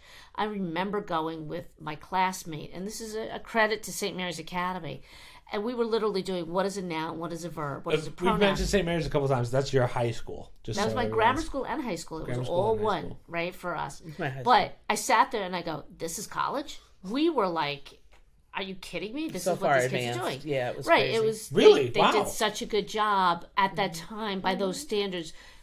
I don't know if we were advanced, but based on the public schools in that area that weren't doing as much, it was an eye opener for me. Where now it built my confidence. Like, if this is college, I can handle this no problem. And maybe that's part of our parents' idea too. So you get that under your belt, and you realize that I can do college. It was something just instead of have you idly, go home after school and sit around, go take some classes. Take the English, take that. Well, that's kind of why I did intercession. But we might have gotten some credit out of that. I don't remember I did. freshman year. Oh, I did. I remember the classes I took, and all got transferred. I got Yeah, I don't know if nothing. mine I took did. APs, remember? And they did Yeah, nothing. we didn't have that. But AP for me was like you just had to ask the Yeah. teacher to throw me an AP. See, for the language thing, when you say that, your dad, because he also went to the same school, I remember those one day being on campus and all these kids were taking placement exams. Huge number of them, including your dad. I'm like, what the hell is this? I didn't get that letter. I was freaking out. Yeah. But because we took so many languages at St. Mary's. Oh, you didn't have to take it? I took 3 years of French. I took 2 years of Latin. Maybe 4 years. I took 4 years of French. I took 4 years Latin and 4 years of French. I did only 2 years of Latin and 4 years of French. And plus it was the business school. They waived it all. I didn't have to do that. No, today, that's not even Yeah, I failed true. Spanish like 8 years in a row and then failed Latin 2 years in a row. Yeah. I was so... No, you didn't fail it the first year Latin. What? Nobody failed Latin the first year. Yeah, Mr. Fava. But, and so... I would cheat so hard in that class. They all did. Yeah, we were in pews. TMI. Oh, yeah. Well, we're out of college now. I just remember.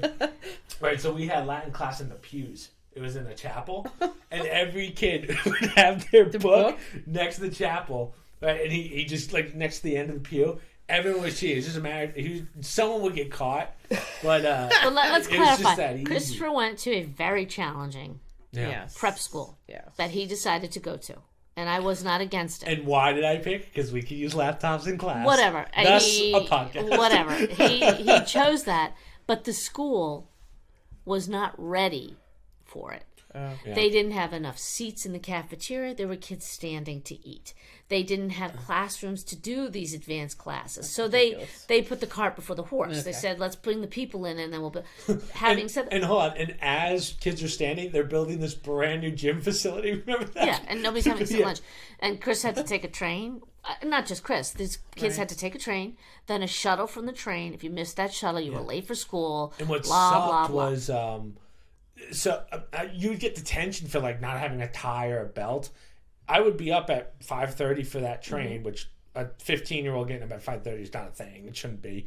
I don't even get up at 5:30 now. I was going to say, what's the comment you said the other day? I can't believe many of them do it. Don't get me wrong. Right. It's a tremendous discipline. He had to. Right. He learned a lot. Kids too. Yes, he learned a lot about get your shit together, have your backpack ready, just like a commuter, a business person. But the problem with that school also was if I did have detention, I had to go by the train schedule. Right. So let's say I had detention after school. Next train wasn't until 6:30. I'm getting home at 8. Yeah. Starting homework. Right. Like what? And he'd be up till 3 in the morning with the Latin and everything else. And finally, his dad said to me, "What are we doing here?"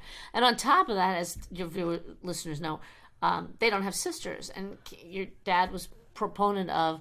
This is not the school I went to. Mm-hmm. You and I didn't do this because we were both in co-ed Catholic schools. And his younger brother, Kenny, at the time, was about to start. Now, so Kenny would have been a freak show in a funny way at work. And we just kind of knew, what are we doing here? At that point, Chris could drive. It was like night and day. No more trains. We had the car. He took his brother to school. My high school was 7 minutes away. Right. It wasn't worth it at all. The stress, the anxiety. Yeah. The sickness. Mean, sports too. Like, you weren't getting home till... The train was, to your point, it's a good experience. Like, as a kid to learn, but after a week of doing it, you're done. You're like, I'm good. Right. And it wasn't Chris's thing. Some kids, they buckle up and they just do it. But I racked up detentions like crazy because of the dress code violations. And then we relate to... So if the... Mommy didn't get you dressed to... No. I was so tired that... But besides that, and then if you were late, that was a detention as well. But if the train's late, the train's late, then you have a guy that gets you on a bus over to the school. That should never have been. So we would get detentions for that. So, but I think I was either telling this to Kenny or Mike recently. But at the end of I think I was talking about it with you. At the end of every semester, kids would come in with like 50 detentions, and some of these kids were really bad, like in the sense of spitballs in class, whatever. They have a crazy amount of detentions. They couldn't do 50 detentions, so I remember they would bring all the guys that had 10 or more into, and they basically what's it called when you, like if you have 50, you bring it down to 3 or kind of compact them. Yeah, it would be all of us in the gym, all the quote unquote bad kids with a bunch of detentions. And they would say how many you had, and it was like, Callum with 50 detentions, and then they would adjust it, and then you'd have 3, but it just wasn't a good way to do it. And the downside is, how do you do a sport? Exactly. You know, Chris never wanted to go back to school on the weekends for any activities. I didn't blame him. Some of these kids were like, I gotta get back on the train to go do, or I have to drive because it was far from our home. Their territory, their playing area was so far away. It was like a pain in the ass. But I'll say that Michael driving to Seton Hall just to visit for the day. We're halfway there, and he goes, "There's no freaking way I'm going to this school, Really? right?" Oh, It's like it was just out of the blue. I'm like, "Okay, today we go to Seton Hall." well, that's. Like, I took Jordan to Syracuse, right? She had a softball game near Syracuse. I can't remember the city. I said, "Okay, Dad and I are going to drive you to Syracuse, and I'll show you around my old school and blah blah blah." Drive up, and silence. There's nothing coming out of this kid's mouth. And I'm like, oh, that's where I went. That's where I had my dorm, and this is where we had pizza, and blah, blah, blah. I said, okay, let's park over here and get out. She goes, I'm not getting out. Yeah. I said, what? I have absolutely no desire to go to this school. Wow. Okay. And I looked at her, and I said, why? She says, I don't want to go to a big school like this. Oh. And but like I said, also, earlier she's an athlete, and she had it in her head she was going to play softball in college, and that was a Division I school. And I said, and that's when I had my aha moment. And I looked at her, I said, okay, I get that. I know you don't want to go to a large school. I understand that. But I said, in this day and age, honey bun, you need to have a reputable college name on that resume to get you into a job, right? A prestigious, hopefully, place of employment. Right. She goes, I get that, Mom. But she said, I want to do it my way. And I said, okay. I said, all right, I get it. I said, I'm not going to tell you what to do. Right. You're going to have to make the decision. You're going to have to do your homework. I may not agree with it, but I said, I'm not going to tell you it's a bad decision. I said, because as I said earlier, I don't want to be the parent 20 years from now when you come back and say, you made me go to blah, blah, blah. I said, I don't want to do that to you. Did Jordan have Division I offers and then played D2, or? She had, two schools. My cousin's really good at softball, for those of you wondering. No, that's not really good. She was a very, very good Division III player. Leave it at that, okay? Because of all her injuries and stuff like that, and her health condition. But she definitely got into 2 D2s. She had an offer from a D1, but it was not a good school. It was like in West Virginia. Right. And, we're selfish parents in that we kind of wanted her to stay nearby so we could go to some of the games. Right. Okay. Of course. And we couldn't afford to fly to East Jesus to go watch her play. So anyhow, and that's what she wanted to do. Her mind was on softball, and that was what it was on. And I get that. That was her thing. Okay. So she kind of didn't know what she was going to major in. In that regard, we sat down, we talked about. She was never going to be an accountant. When did she declare a major? Going. She did going. Oh, she did? She knew what she wanted to do going. So that's what she was looking for, schools that offered her background. So probably the worst day of her life is when she tore her ACL and she had to recover. That was junior year of high school. Okay. But that summer she took a job working at a camp, and one of her old teachers remembered that she got injured, felt bad for her. She called her out of the blue. She goes, are you able to work with your knee brace? And Jordan's like, yeah. She had to wear the brace for months and months. And she goes, oh, yeah, I can. And usually every summer she was out doing travel ball. So that summer she was housebound. She loved working at this camp. And so her degree morphed. Her undergrad degree was in sports recreation. What was it? Sports and recreation management. Is that what Michael is? No, he's not. But okay. What is he? He's management. But he didn't specialize in sports. They don't specialize at all right, I wasn't sure, but George was wild considering how big a school she was sports management. But he was in the SMEAL school. He was in the business school. Right. Oh, she was okay. not a business school degree. Gotcha. So that's what she was doing while playing softball in college. But I said to her, okay, this is your choice. So she went to a smaller New York State college. Okay, it's a satellite school, so it was State University, and went there. Small campus, but she liked that. She wanted a smaller campus. And she had her softball friends. That was her little clique. But I said to her, this is great. This is your 4 years. Enjoy it. But I said, please remember this. You're probably not going to, this is not a great stepping stone for you. I said, it's a little stone. And I said, I'm hoping that if you do pursue your master's, you'll think of where you're going to go and really focus on a school that's going to get you somewhere. And that's all I said. So working at that park that she did every year, she did it year after year after year, loved it, and then decided she was going to pursue perhaps using some of her sports background and her interest with parks, recreation, and tourism. Tourism's the big thing. So that's why she's going for her master's right now at Clemson, and she's trying to get that degree, which, thank God, she's graduating August 9th. I've heard people in Cornell. They were, what's it called, hospitality majors? Mm-hmm. Okay. They took 2 finance courses, and they were allowed to call themselves business students. Right. I'm like, what the hell is this now that this crap is going on in academics? And I'm back to that. Do you remember my sophomore year when we met with that guy that was telling us all the history majors that go into nursing? Oh yeah, he said I was a history major. They were all working in career planning or the dean's office. It's funny how just prerequisites can get you. It's a joke now. No, it's not that. It's that what they're allowing now is an absolute joke. That hospitality is not a challenging major. It's not. That's why a lot of people take it. Well, is hospitality just like one step below nursing? Nursing? Hospitality Nursing's is not like hotels. easy. You think nursing No, not easy. I'm saying like, is that like the lesser hospitality? Hospitality is the hotel industry. Yeah. That type. Right. Running a hotel. okay, that's gotcha. type. Yes. Doing a meet and greet and blah blah I blah. thought that'd be a hotel manager. I don't even know how you get 4 years out of that, but I'm ignorant of the major. I'll admit to that. And I never realized you had to get a degree in it. Well, fast forward, some of these, and my understanding, I don't know these individuals, but very bright. They went to Cornell, smart enough to know if I take a couple finance courses, I don't have to do the whole business program. Right. I can graduate with a business degree. And I'm thinking, that's bullshit. And No, it's not a business degree. All these other at Cornell, it is. You take a couple finance courses, you graduate with a business degree. That's why I was appalled at that.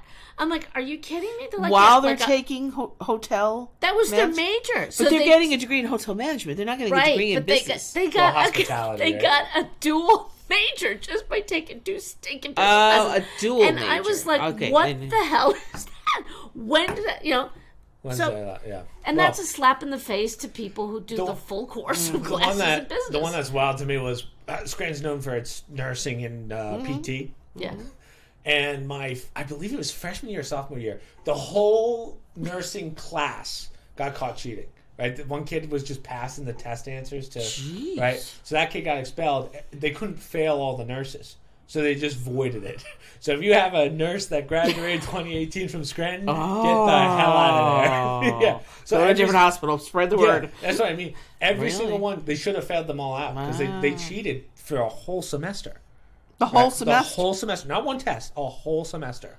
And they just were like, we can't expel all of them. Well, is it like some nursing, like hands-on experience? Wait a minute. How about you don't do clinicals until junior, senior year. So when was this? Sophomore year.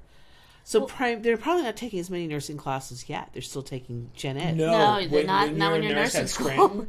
You have to declare to be a nurse. Oh, see, at Syracuse, my best friend in college, she was a nurse. And she, I was her guinea pig an awful lot.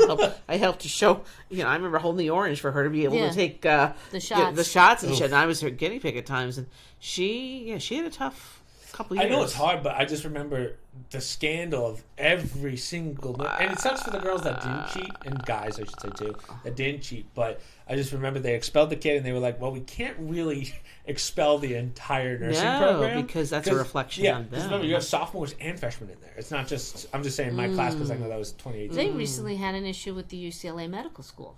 Because of all the DEI stuff, I think they found out like a good portion of them graduated and they failed. I'm talking out of turn because I can't remember the whole story. Wow. But there was a big scandal about it recently where you're like, don't go to a doctor from UCLA Medical if they got that degree. I would say the same thing about Scranton, too. If you have a nurse from Scranton that graduated 2018, do not find someone else. I mean, that's not fair. That's not just because they're not good with the paper. I mean, you want them to be all around. If I had to choose between a Scranton one and somewhere else. Well, it depends. Do I really need one that can... Right. I'm kidding. But mix medications when she's changing my bedpan? I don't think so. Obviously, the clinicals were more important. And those... Right. Yeah. Whereas the multiple choice tests might be something different. But interesting. I just remember one of my friends, my senior year, I told you the story. I won't say who just in case she listens. But she's taking a test. We're probably 2 weeks out from graduating. Everyone's outside. All the seniors are pretty much done. She's taking a nursing quiz. She gets like a 30 out of 100, and she goes, "We're good." Goes parties with everyone. I was like, "Oh, great! These are the Scranton nurses." We're done. I'm sure you get that at every school, though. Yeah. It's just a matter of. And she's a great nurse now. I know that for a fact. So we talk about this all the time on the podcast. I don't know if Susan listens, but the the academics has changed so much So since when drastically. Susan was there, when I was there. It's really becoming not about the school anymore. And I'll be the 1st to tell you, when we were younger, it was all about the school. All about the name. That's what I was going to say. Nowadays, nothing to do with it. That's It's what I was what gonna the say kid does before. with the school. It doesn't matter the Yeah. school. It's what they make of it. I think you said something a long time ago to me that's always stuck with me. Your generation for college, when you got a major in something, that meant you were an expert in that field. For our generation, yeah, you have that degree, but a lot of times it doesn't translate over to the quote-unquote real world. So, like, I forget what it was, but statistically, people who have psychology majors, only like 30% actually use that major. Interesting. So I think that's across the board. Like business majors, same And thing. I'm going to throw out a couple telltale signs of the BS going on. When I get, for instance, the Penn State book, because I don't see Scranton anymore, but Scranton didn't really have this. Yeah. They will highlight these students that have 5 majors. And they also do clinical work overseas, or they're working with something overseas. And they were working for a congressperson, blah, blah, blah, blah. Not saying that they're not doing these things, but I'm like, are you kidding me? And this whole advent of, you've got to go overseas for a semester. All these kids going overseas. You asked me about doing summer stuff. There is no way with my major, and your brothers too, like Michael, for instance, and to some extent Kenny, but there was no way that he could have gone overseas studying without abroad. having to pay for another semester or summer classes or something. It was just that hard. And that tells me with all these kids, because there's some schools now that are requiring you to go overseas. Abroad, yeah. I don't know what that scam is. Someday that's coming out, because to force kids to go, something's going on there. Having said that, I got to really question just how tough are some of these majors nowadays. When I've got people with 5 majors in 4 years, and other people that are going away for 1 and 2 semesters overseas during the school year and still manage to graduate, like, where are these requirements, you know? I'd like to see the syllabus on this. Exactly. Yeah. Exactly. What is majoring in to get 5 majors? And I mean, there's just no physical way. Yeah. Oh, you got to see. I'm going to send you some of these kids. You look at Basket this. weaving 101. Basket weaving. Well, it is usually in the humanities area, like something like she studied It's like governments of third world countries, and she has her minor in blah blah blah. Pan blah, blah. American Studies. a right. lot of kids will just take all their hard classes on the time where they're not going to be abroad. So they'll do all their easy classes abroad, basically just party through it, and it's just an easy semester. And then they get Christopher, I to, never partied in college. I never had never the did time. either. But that's Very what I'm saying. infrequently. I don't know how these people could do The it. crap. Well, you could also graduate in 3 years, so that But impacted you too. I also, it was important to me to have good grades. If I didn't get an A, I'd freak. That was just me. Oh yeah, no, I didn't do that. I wasn't like that. But I also felt bad for the kids that the complete opposite, the ones that had to maintain a certain GPA to keep their scholarships. They Right. had their faces down in a library for Right. 8 hours after class. Right. Yeah, luckily I wasn't one of those either. But a lot of my friends at the gym back home, their kids were going to the college. They would ask me like, what's like the best way of doing it? Or like, it's like, Best day of doing what? like the balance of like school, because you find out freshman year who's responsible and who's not. At Scranton, I had the biggest class ever to walk in there. It was like 1,200 or something like that. By the end of my freshman year, That's all you had in your graduating class? the whole school's 4,000. Yeah, they like 4 of them. Scranton's Scranton's very small. Oh. That's why it's so good That's for what I him. mean. Yeah. So 1,200 was a lot, but by the end of that year, it went down to like 730 or something like that, because so many kids just failed out because they were partying all the time. And it's expensive school. So yeah, Scranton is like up there, like Yeah, I do remember saying... were you like $50,000? I'd be curious. 360 at the time. It was like unbelievable. 65,000 Yeah, a year. it was crazy. Wow. And for kids to not take it seriously, you know, it's a lot The of amount money. of kids that went home after that freshman year, just kicked out, was insane. So it just, that's what I say to all the kids, because like Gina's kids, AJ and Mia went to Arizona State, which is kind of a party school, and a little, it's like Yeah. that freshman year is the real determining factor of what kind of person you're going to be. Are you going to be the responsible one to be able to balance it? Are you going to be the face in the book person, which isn't necessarily a bad thing grade wise, but from a social aspect. Well, it was interesting when you started freshman year. All of a sudden, they had that, I forget what it was called, but like the transition class that every freshman had to take. Yeah. And I remember talking to the advisor about like what is that? And they point blank said, we're getting students that can't write. Yeah. They're coming Yeah. out of high school. So in my mind, I'm like, and I'm not saying that you guys and your generation didn't fit it. I'm not making a specific comment about you guys. I'm just saying that, maybe it's time the colleges turn to the high schools and say, you're not preparing these kids for college. Yeah, you keep adding AP, honors, whatever. You're adding all this crap, but these kids can't do the basics. And, well, I mean, most of the AP kids didn't have to take those entry. And some of it was like a general how to study, how to do this, how to do that. The fact that you would waste credits on that as a freshman in college is appalling to me when your parents are paying, like us, are paying for it, but it's required. It's like a 2 credit or 1.5 credit class that everyone had to take. And that was telling to me. That was my first experience with you. I'm like, what is this class? It's to prepare them for college. Are you and you're kidding paying how me? much for this? Yeah. Right. So and now we're in this environment of hand-holding. College has become high school. Parents are still involved. Well, they're we calling, talked they're about it on the texting. other podcast. How long until there's something higher than AP2 or whatever? They're just going to keep stacking it. I laugh because... No, the opposite now, Chris. They've gotten rid of all of that. Oh. Well. Because everything is dumbed down. Jordan got a job at her undergraduate school as a peer mentor. They paid her, okay? So she had to work with students that weren't really going to graduate very well, if possible, even at all, from high school, but wanted to come to a college, and they were going to work, and she had to work with them because they're on a what's the word I'm looking for, a let's wait and see basis in college. Yeah. Fingers crossed. Yeah. So she almost had to connect with them over the summer and see how they were doing, where their mindset was. And then when they came to college the first semester, she had to kind of check in with them. I understand what they're doing, but are they that desperate for students that they're spending money on They did. It has its merits. She actually had a student from her old high school that she was kind of mentoring. But my question is, are these kids college material? If they're barely getting out of high school or not even getting out, it just doesn't make sense to me. Well, our parents' generation, it was you have to go to college. Right. It's not even an option. You have to go. So you would push. Not every kid from our high school went to college. They couldn't afford it. Right. Or they worked, or they stayed at the community college. Right. So they knew, and I'm not saying this derogatory, but they knew they weren't going anywhere. They knew that's all they were going to do. Right. But in the warped sense, everyone thought, well, once you get to college, that opens up the doors.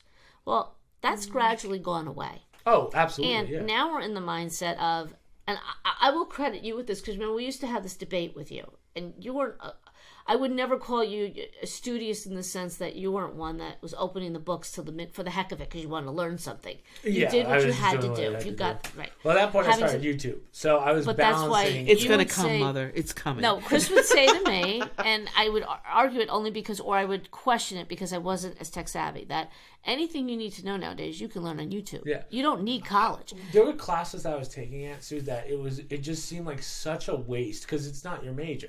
Right, and we were talking about humanities. Like, I would have to take humanities. And geology? Yeah, that's what I mean. Like, stuff like that. And you're paying for that. And I just remember the debates you and I would have on the phone. Like, why am I doing this? Right, and that was the old mentality of the Renaissance student. Just because you want to be a doctor, you need to be well-rounded. That's what college was supposed to do, to teach you how to think. That's not what it's warped into. It's become a churning machine. You got to go to this school, you got to get these grades, so you get this master's and go to this school and get out, and you're going to make this much money. That's done. Those days are over. The one that really made me mad. So I was in class during the first election between Trump and Hillary, and everything was so politicized. At first day of class, remember that one professor? If you voted for Donald Trump, which we didn't even go through the voting process yet, he wasn't even elected, I'm going to fail you. That's it. That's all he said. It was like, and that professor has his job to this day. Remember that story I told you about? Yes, that was the one. Like 90% of the teachers in academia are Democrats. But I don't know if I ever told them on that story. It's just more, I mean, and they're fools in the sense that these individuals who are protected by the unions of teaching, they're not seeing the big picture here. I'm in a different mindset. If I had a kid now and they said, I don't want to go to college, I'm fine with that. You don't need it. It's not necessarily but the my money. question would be, okay, you're not going to college, what are you going to be doing? Right, you have to do, they're forced to do something you're not just hanging here. Well, I always say nowadays, because we look at how technology is moving so fast, like you have to have, if you have a computer or tech background, you're so far ahead of the game. But nowadays, everyone's learning that now. So what's the next step? Are you going to be a coder? It's like, well, that's a whole different animal. Right. So But they're learning earlier. Like Michael has been more ingrained with electronics than even you Right. and Kenny. Yeah. Because it's always been part of his academics. It's always been part of his life. The cows. It's more, it's The more a computers part of on his wheels. life. I'm not saying it's better, but I've embraced the fact that there will not be brick and mortar down the road. Yeah, That is not the future. I don't think that These the universities next will generation's go gonna have away. colleges. Yeah, I Right. don't think You'll have have- the state schools probably for just because they're so big and sports. I feel like sports are a lot of Sports what are keeps them done. alive. Sports are done. We've done the NIL now. They're done. It's a Yeah. joke. It's now professional. So I don't know how many more writers, especially at the college level, has to say you've just killed college sports. It's done. Yeah. Girls sports, forget it. It's over. They have no funding anymore in the lower levels. It's all going to go towards the other primary sports. So they're gradually chipping away. And I look at these professors like, you are shooting yourself in the foot. absolutely. It's done. Michael had Michael mid-COVID, right? He had a TA instead of a teacher. And maybe I'm confusing it with Kenny. I had lots of TAs in Syracuse. But TA, and then he never saw the professor once. I was like, I never did. That's insane. I didn't know that. We had it back then too. Really? Wow. Yeah. Because that blew my mind. A teacher's getting paid to send a TA to do the work for him. They probably just Well, figured and stuff out. that's the joke. necessarily. So, like, your uncle went to an Ivy League school. And me and Fordham, I pretty much had the teachers. I can't even. We had one man stands out in my mind, Father Hogan, who was a presidential advisor. He showed up and he lectured. He didn't take questions. He lectured, and you wrote the whole time. Dad And took the it with me. The TA graded the did papers, the test, yeah. right? And That's he was an old fine. man, but Yeah. Uncle would even say at his school. Sure, they talk about all these great professors that you're going to have, cutting edge people in the field that known globally. Yeah. They teach one class and you never see them again.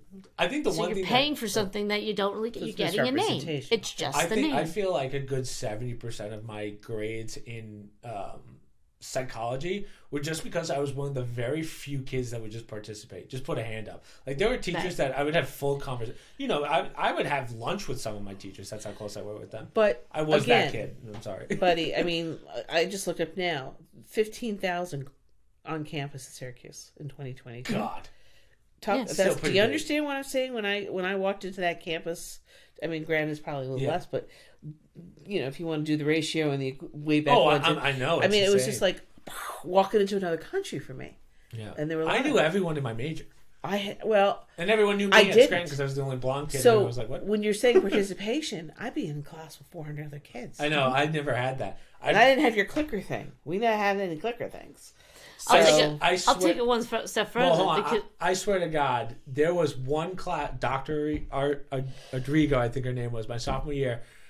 There were tests I didn't study for, and I was like, I have to cheat off someone if I'm going to pass. She would look at me cheat, and she did not care because I was the only one. I was the only one participating. I would answer every question. Yeah. I'm not even exaggerating You're that lucky. story. Yeah. But that's what I mean. She was probably about a little closer to my age, I guess, like early 30s. But my day, the kids that did that probably weren't going to do well, or the ones that didn't want to make the effort but wanted the A, they would sit and smoke with the teacher out in the hallway. And I'm like, damn it, I don't smoke. Why can't I smoke? Yeah. I'm going to take it up. I just couldn't do it just to hang out. Get to know the professor. Which is why I've said to all three of my kids, right? And I can't, Kenny's the only one I know. Well, you did it with your psychology professors, but your brother was terrible about it. I'm like, go meet the professors. They're not, you're at a little Catholic high school. They're your peers now. You're paying for them. I mean, technically parents pay, but that's not the reality. Just because I'm giving you money to go to college, technically, you're paying for that professor. Where you get the money for the business, you're their peer now. You need to go and pick their brains because you're paying for those office hours. You're paying for the class, etc., etc. Even if they're not giving you anything, go get to know them. Take them a coffee. If they don't want the coffee, fine. But that's how you have to approach it. I never really pandered like that. I genuinely just like talking to my teachers. It's not pandering, but if you're bringing them a coffee, that's pandering. Well, I mean, if you wouldn't you have taken Dr. What's his name a coffee if you were stopping by his office and you knew he liked it? You were going to ask him about classes. I mean, it was more. That's the difference. in I that never environment. asked him about classes. We would just talk. I never had any. No, you told me Professor so and so. I can't remember his name that you knew from the gym. Your guidance counselor was doing nothing for you. It was your junior year or senior year, and you went to him. He did your whole schedule for you. That's not and true. I think that's great. You told me that. I think it's great. I'm not That's not saying true it was because bad. none of the psychology people were at the gym. There was no Whoever one it was, you had some doctor. I do can't remember think the of his story. name. Oh, you're thinking Norcross. Yes, Dr. and Norton, you yeah. went to him, and you were having trouble with figuring out classes, and he Oh, did that's it all just because with he you. and I were friends, though. That's what I'm saying, Yeah. and that's all I'm saying. I'm not saying pander. I'm saying these are your peers now. I'm sure you had great conversations with you. You became friends. He was one of those guys. I went in with a bad taste in my mouth with that guy because he was a world-renowned clinical psychologist. And then this is before I met him, and this is like, don't judge a book by its cover, I guess, but he forced us to buy his books for the class, right? And I was like, well, that's pretty A lot of scummy them to do do. that, You're just yeah. trying to promote your book. First day answer, he comes in with an envelope, and he gave us all our money back for the textbook that we bought. And I was like, okay. And then he and I, That's from pretty cool. sophomore to senior year, I would talk to him all the time. That's pretty He's a really cool. nice dude. I But don't know that's if what I he's mean. still You could really, not that you'd like every teacher, but many more of them are like, why don't you go talk to the teacher and ask him?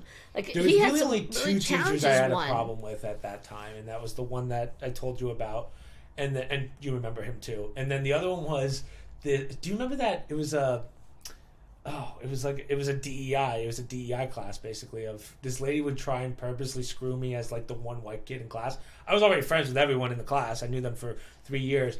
This is like one of the greatest moments of my life, right? She did a class with the Monopoly boards, so we would play Monopoly, but she would purposely screw the privileged person, if you will, which was because I'm a white guy, I guess. And I played my cards right, where I just didn't buy up anything until the end. I was winning, and she didn't like that, so she stopped the game. I was like, okay, well, F you. I played video games for a living, so Yeah, right. because at that point I was making some money on YouTube. Right. So I I'm was not like, saying this is every what it is. teacher's going to be your friend. Obviously not. Right, but there were some that But at least get to purposely know put- them well enough to rule them out. Yeah. That was my But- issue. Don't just sit and right. take up space in a classroom. Those days are over. Yes. And that's what I'm saying. That's the difference between a kid and the school. Yeah. It doesn't matter the school. It's what that kid does with that school. I had a And lot if you of wring out every dime out of every guidance counselor, every program, every this, every that, while you're there for those 4 short years, you're going to walk away. Maybe you didn't go to the big name school. Doesn't matter. There's enough alumni at that, whatever school that is, that they're going to know your name because you Yeah. made a name for yourself those 4 years at that institution. Yeah, like what I'm saying is, I had a lot of teachers. Obviously, there's a lot that I don't remember, a lot that I do remember from talking to them, and then there's really only 2 I had a problem with, which was the ones we just talked Yeah. about. That was really it. And the other one of them was kind of like one was the one I got into that fight with, and then the other one was just passively annoying. You know, I don't know how to put it, but so I would say I had a good experience at Scranton. Would I do it again? Like, would I have picked a different school, a different major? Probably not. I'm happy with what I picked, given, circumstances. But psychology as a major is very useless unless you're going for your MD or your PhD. And I learned that. The problem is I didn't learn that till my junior year when everyone's declared. And But everyone's you know, like, you "What could is say that about a lot of majors. Your grandfather was Yeah. an English major. He never did anything in English. That's now what he's I mean, writing. though. Like, You as could we say were it talking with your about, father's economic. Well, he did. most people don't get jobs within their major anymore. It's like that 30-something%. I think it's less now. Which is what I'm saying. Yeah, Even unless more it's of nursing. even more of a reason why the way academics is developing and the generalization they're doing now. It used to be you take some classes and then you get into your major. Now it's all generalization. Take a couple here, take a couple there, and they're making their purpose useless. Then when you look at the quality of most, not all, but most of the classes, you're like, this is pure garbage. It was garbage in high school, and now Yeah. they're pushing this stuff in college, and you expect people to take student loans out for this? I understand why people get outraged with student Yeah. loans. Then they graduate, and it's not all basket weaving majors, Well, by the way. I feel like the word Ivy League is kind of dead. I think you're as in the name is good, but when it actually comes down to, does this Harvard kid who studied sociology do any better than this kid that went to, let's say, community college for sociology? I want to see the difference between those two. Well, if my peer's daughter has just said that when she looks at the ones, because she does not have her MBA, they're not making any more money than she is.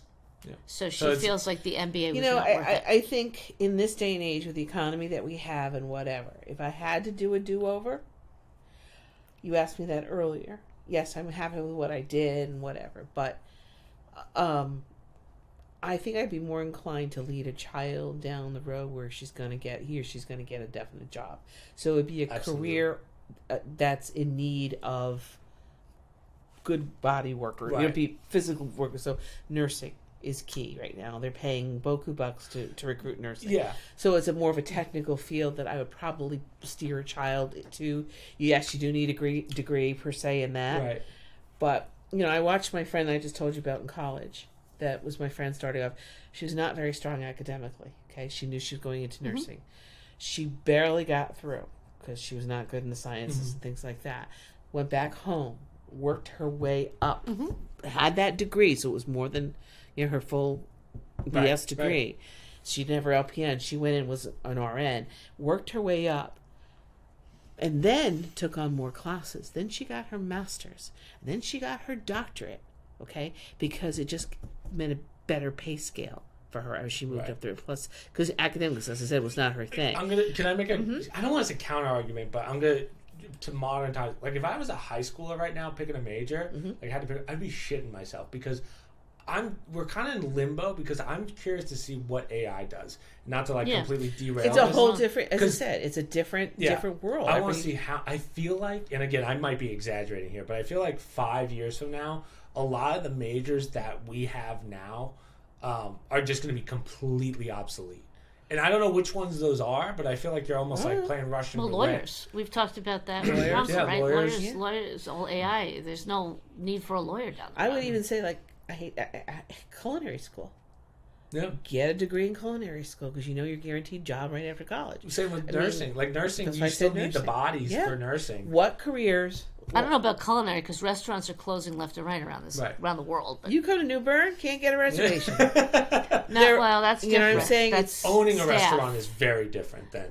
Yeah, but still, I mean, how many chefs? I'm tired of not coming up with great answers, but I just think that there has to be fields that are in dire need of people, and you get your degree in that, and it's just like you just step in and you. But you don't need degrees not to get a lot of these jobs. Not necessarily. I think finance and accounting's on its last legs. I really do think that. Maybe, I think AI can easily take that one over. But anecdotally, we're talking about the management and getting degrees, and your brothers has had job offers, and I don't look any job.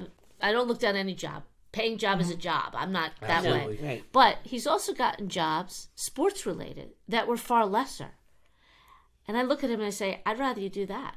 Even though it's not going to pay a lot, even though it's lesser, even though you may not have even needed a college degree to do that job, guess what?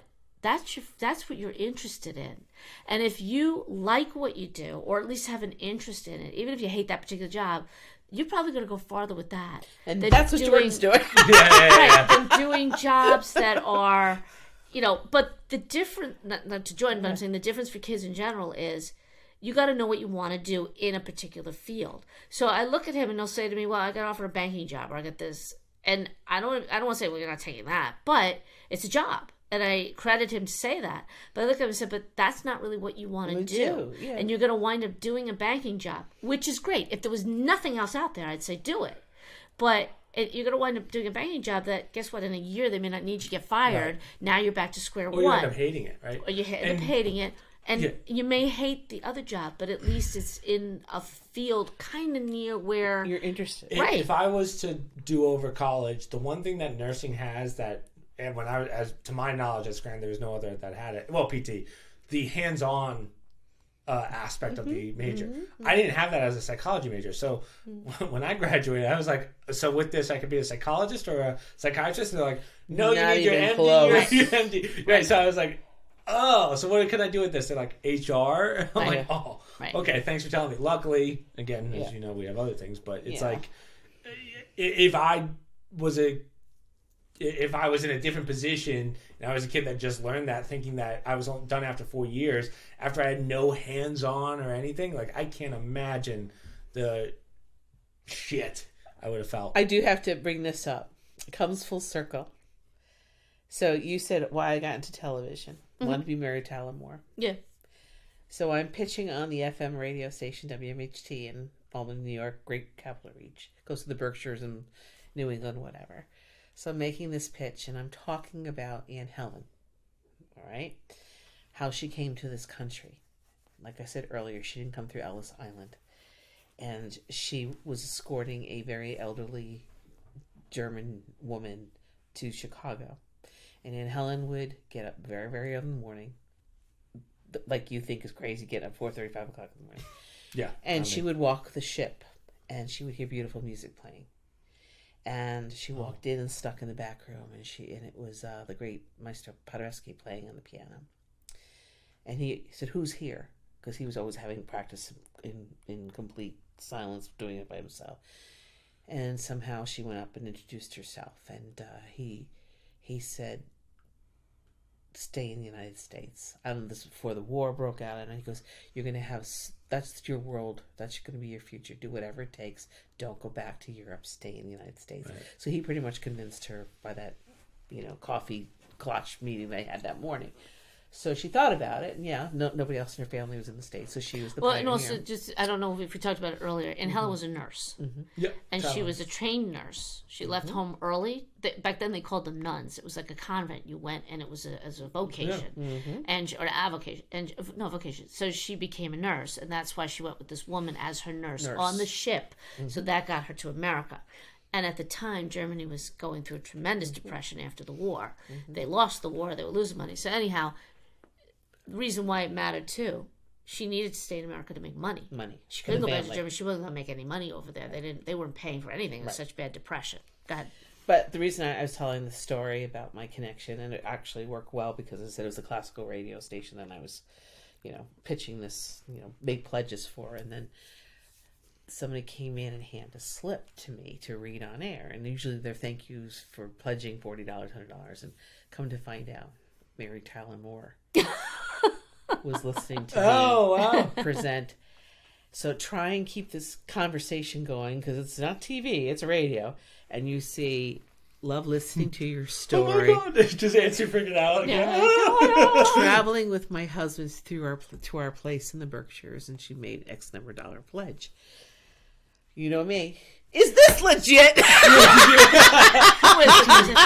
is my mother. Did my mother write this? Yeah. So, I mean, it was like, it all came full circle. It's funny how it works like that. It's bizarre. And that was like my greatest moment. And a lot of people commented about the story about Paderewski and whatever, because, you have your true classical music aficionados listening, and they were very into. They're sending me questions and more about it. Like, that's really all I know. But that was a generation that I can't even imagine doing what she did and what my grandmother did, and those are true pioneers. So it's calling my generation soft. Okay. Yeah. Each subsequent generation. Every generation. Each subsequent generation. So we look at our mom in her her pecuniary ways, where she's like, my husband came home with 2 calendars. She wanted a little note, a pocketbook calendar, so she can write her little notes. God bless her. She keeps tracks of everything. And she's looking, and she's like, "I'm not taking this one. It's $7.95. I'm not taking this one. He paid $8.95." I said, "Just take one of them and don't ask about how much he paid, because he got this as a gift for you." "Oh, no." So she's always focused on, doing things, not cheaply, but she's always conscious of not spending too much money. Right. And I think that did have a lot to do with growing up depression child and in the 30s, and with a single mother who worked many jobs to make ends meet without any child support back in those days. Right. And just her older sister helping her out financially when she cut. So that was our family's, on my mother's side, that was that legacy that came through. So when we're short-tempered, we need these times we step back and we say, okay, there is a means to the madness, because we know why things are the way they are. And it's also, as people get older, they tend to forget, like grandma, your grandmother. I don't remember ever yelling at my mother. Oh, I'm sure you don't. We remember it every night on the phone. We remember it, and I don't falter, because we lose our temper too. We do. Oh, yeah. But it's more that reality of, you're really going to sit there and try and convince us of all people that didn't happen. But they're getting elderly. She wants to remember the good stuff, and you try and do that. Our grandmother did the same thing. There's always good stuff. And my grandaunt would be the first one to say, "I remember getting beaten a lot by our parents." So they had different perspectives. Different takes. Remember what you want to. Yeah. And it was also the same on our father's side of the family. It was similar stories there too. It wasn't just my mother's those side. are just the times. Yeah, I mean, it's just we had. I think we had a very good childhood. We were close as kids. We did a lot of stuff together. I don't remember that. I do. You don't remember? I remember dolls. I remember Don't you remember playing. the Wild West shows we put out in Yes. the driveway? We put the But kids with the neighbors. It Right, wasn't the just when- us. See, we had neighborhood friends that were our ages, but we all played together. Yeah. Right. So they come into our driveway and we Back when you didn't have to worry about getting kidnapped every, we went, every 2 seconds. but we did have our own individual friends, but we still did things together as kids. I mean, Never saw Gray. Yes, we Because he did. didn't. I didn't see him because he had the boys, the guys. He played with the guys. Yeah, but they and also he'd came be over. gone. The Walker kids and the Kaufmans and the what's their names? But it was a different world then because remember we were talking about Grandma mentioned Regency, so we all lived at his townhouse place while they were building our house. Right. And again, kids were outside. You just saw kids. I remember a handful of kids we'd see every day. Didn't stay close with them. You just went, played, you did stuff with those kids. We moved to our neighborhood. There were no kids. This was very odd for us to be in that grandma's house. Yeah, there was nothing. There We was had to be nothing. driven to things. We were freaking out because there were no lights on the street. Because we lived in the suburbs, and now we're in a place there's no lights. There were no in the sidewalks. woods. No sidewalks, nothing, and no kids to Damn. play with. So I guess at that point we started to become friendlier because we had nothing else until we got to high school, and then everybody started to do their own thing. We had nobody else, so the three of us played together, if you will, whatever, did stuff, hung out together. But that's just because it was on our nature. Right. And now kids don't do it at all, so it's very hard No. for anybody They to don't. hang out. I mean, and my daughter, we grew up in a neighborhood. They really weren't kids. Same with us. Yeah. Same story. It's Yeah, just she hung same with the adults, and that's why she's got phenomenal manners. She hung up with old people. Well, and but until sometimes it she works went to school. Sometimes it works against you too with Catholic or private school versus public because your friends aren't right next door. You're not on the bus with them. Your friends could be in the next town. They could be far away. They could be next door. Or worse So- is private school Catholic kids. We'd had to ride the public school bus. Talk about Oh, being my Oh, God. really? Oh Only yeah. 3 kids in a uniform on a public school bus. Poor Uncle Ray. I didn't know We that. were- Oh my ostracized gosh, we by didn't do that many for of them. long because that's when they I started still driving know those us. kids now as adults in my town. Yeah, we I had to remember switch them. a bus at Queensbury High School down there, and I was third grade. I was very little, and Susan was older, but Raymond always bore the brunt of it because he was the boy. You know, he Oh, was we all did. responsible. Yeah, I remember And the comments. getting on that bus with high school kids, right? They were older. We had to take the high school bus. So finally, It was I think awful. my parents started driving us because Yeah, my it father's was like, "Yeah, we're awful. not doing this." Yeah. Wow. So he'd drive us every day to school, and that's what started the Yeah. process of taking us by Yep. until it was Until I could drive when I was taking them to school. yeah. Oh, right. So it was I an 16. interesting experience to see the progression for kids now. But Mm-hmm. I mean, you guys were lucky too because you had public school friends for baseball and whatnot. Well, I would see him on the train. Remember? And then yes, that's right. You came full circle because then you said you went to high school with some Well, of you them. know, I did something really stupid my Oh, freshman year. So I was learning how to code just for fun. Code? Yeah, like coding on a computer. Okay. And I made a code. I made a code that would automatically add anyone with 50 mutual friends on Facebook. I was like, oh, I finally did it. But I messed up the number and it was 15. So I ended up accidentally friending everyone at Bernard's High. Right? And so these kids would come up to me the next day on the train because I didn't realize That what was I a public did. school nearby. And they'd be like, are you the Who kid that you? added me? Yeah, I was like, oh, shit. And I couldn't take them back. And I had to go. I attempted to, I started to. And, you can, on Facebook, you can do that. And remember, this was the point where Mom was like, you're not supposed to have a Facebook. My mom was so anti-social media. So I'm scrambling at home, trying to go through all my, revoke friend request sort of things. It was too many. I couldn't do it. Oh, I was like, I'm just going to have to let it ride. But Ooh. by the end of my sophomore year, I mean, I ended up being friends with all these people in the end, or at least acquaintances to enough where I wasn't getting yelled at on the train the whole time. But Well, he had an was pretty older quick. friend or family friend, a classmate who had an older friend. I remember talking to the mother back when it was MySpace, before it was Facebook. oh god, And she, great lady, but we were talking, and she goes, "There's nothing good about that." I go, "Really? Well, what is it about?" It was so new. She goes, "Well, I'll tell you what it's about. Somebody posts something about my son, and he can't defend himself. So now he's got to go online, and he's got to post something, and she says it becomes a vicious cycle. And you want to just say, just don't even get involved." is that Mrs. L? Mrs. Yeah. Okay. And it just was, and that was my first entrance into this. But another mom, and I think we said this recently, from Kenny's class, who worked in the city, and I was saying to her, I get nervous about this stuff. They got what's going to happen in the future when they go for a job and everything.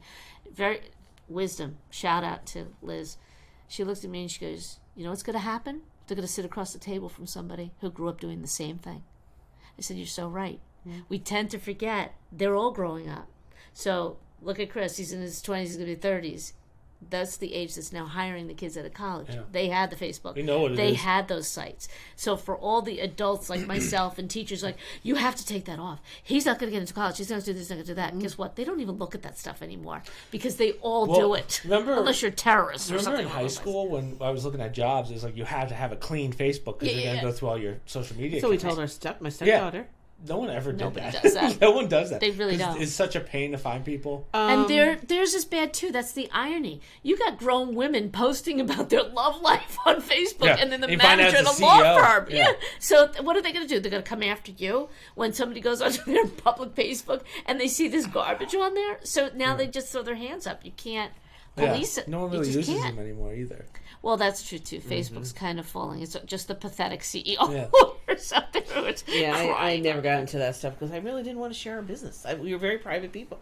That's another thing. Well, I will say, she's very private. Yeah, and Uncle's really trained Kenny and I to be as private as possible. But stuff like that, yeah, I can count on one hand how many times I've ever posted something on Facebook. I've never. Yeah, I've only posted once when I was in high school, and that's it. I'll get I don't know if you still go onto Facebook for a second or two, but really. it'll give you a memory of, oh, you posted it. I don't even remember posting the stuff. Yeah, no, because you know what? I don't really care how well your children are doing in school. I don't really care how many times you go to the bathroom a day. That's right. That's what color your hair. I don't care. Yeah. I don't even use Snapchat that much, which is I'm using it more now, but it's all old college friends and stuff, and it's I don't care about your life. And I hope you don't care about mine. Right, exactly. And it's not being. I'd sooner pick up the phone and call somebody and then have to look at what they're doing on Facebook. I'm a little more. I'm a little more into the social media because I do it for the business, right? I do it for my stuff. I understand that. I see the importance, the value from a business standpoint, but I don't. Yeah. I see these people that I know. I'm like, ugh. Yeah. Please. Yeah, everyone's getting married and they're already getting divorced after 3 years. But of college. I cringe at some of the personal things. It's not even posting, oh, my kid did well. Oh, my favorite. I cringe at people writing about how much they love their new husband. Why are you putting that? Oh, my favorite is the ones that. I guess Twitter's a little worse than Facebook on this one, but people will just post a political opinion based on nothing. It doesn't even matter what it is, right or left, but it's just so funny. It's you couldn't keep that to yourself. You had to get that out there. What? Yeah. How do you have so much free time? Before they think. Yeah. And they are very quick to do this on the... But think about this. Not only are they thinking or doing something before they think, they still have to go through the process of how do I write this perfectly to get it out post there. It. Yeah, make that effort. And then how many times do you have to read that over? How many times would you have to read that over before you go, maybe I shouldn't post this? Where's the stopping block? I almost think that's a mental illness to still post stuff like that. When I hear stuff that people put out there, adults in the family too. Yeah. Not that I look at it, but the time that people take to photograph stuff or post things or make comments, and it is really a window into people. Because, like I said, I cringe at stuff, but you look at it how insecure must that person be that not only do they have to tell me how much they love their husband, their mother now has to comment how much she loves the fact that her daughter loves her husband. There's a great meme. I'm I guess mother it's of God, this is the quality of people nowadays. Let me put it this way. I have a Facebook account, so I can go to Facebook Marketplace and sell my furniture. A lot of people do That's all I cared about. My favorite is this is a perfect meme of why Facebook's so useless, or the beauty of Facebook. But there's this girl in a Halloween costume. It's one of those slutty Halloween costumes. She's going out to get it tonight, right? Something very inappropriate. And grandma underneath is love from grandma. Looking good. It's hilarious. All right, we just did almost 2.5 hours. Is that long? It's 10:30. See how funny? Well, not 10. It is 10:30. So, oh wow! No, see how fast it goes. Time flies, sis. Yeah. Well, I didn't even get to tell you, but Oh, you live down the street from me. We can do this whenever. Part 2 anytime. Yeah. But we can edit it there. I mean, I'm kidding. I think my thing stopped connecting to that a long time ago. So I'm sure I was watching that and I go, should I say something? No, as long as that light's going, that's how I know I'm good. But it just doesn't connect. Listen, GoPro, you need to fix it. Yeah, I don't know how you guys haven't gotten a decent app, but maybe that's just because this phone's not on the same Wi-Fi. But you can still sponsor us after you fix it. Yeah. We have an ongoing joke where I basically yell at someone for making a shit product, and they go, "Please sponsor me." I'm still trying to get that Harris Teeter sponsorship, but I love Harris Teeter. Yeah, my slogan is sucking on the teat. Oh no! Please, Harris Teeter, sponsor me. But no, there's not much to promote because we haven't been doing much. I posted a couple speed runs. Why do you say wait? This is your podcast. This is I'm our just the podcast, guest. Mother. I'm just the guest. Yeah. Well, I'm trying. You're one of the. You have a fan base. Oh, Yeah. I know. Yeah. I'm so. Grandma and who else? It's just been like 3 weeks since I posted anything, so like we haven't been able to do any live streams because of the internet. So I'm trying to quickly think back. Usually I have my board that tells me all the stuff that I posted, but I don't have it here. So it's Viewers be excited. He got his Optimum fixed. Yeah. I think I posted that in Discord today. Yeah. Oh my god. I feel so gross not being able to stream. We're glitching, Mom. We're glitching. Yeah. Other than that, the only things: social media down below, promo codes down below, Discord down below. I don't even remember how to end these. That's how long it's been. All that other stuff. And Susan, thank you for doing this. My pleasure, Sonny. Yeah. We'll do more of it because you're right down the street and you have the office. Space, Yeah. So. I mean, I see him Wednesdays, Sundays. You can send money for food. Because I've been eating so much. I'm kidding. I'm joking. Yeah. You know I am. And you could diss me. I won't even know. Yeah. You Oh, you don't watch your back, Mom? Wow. You hear that, guys? Ooh, No. She just She put said she the gauntlet doesn't watch down. She only I'm watches ready. the one she's... I throw down and I walk away. I'm like, do whatever you want. My God. I don't own it. It's like So, Facebook. I I don't only want have to want 4 me. disses this time. That's not too bad. Yeah, that's not bad. I expected more. I expect, yeah, no. I speak the truth. I speak the truth. All right, guys. As cutting as it is. Good job. All right. Thank you for your time.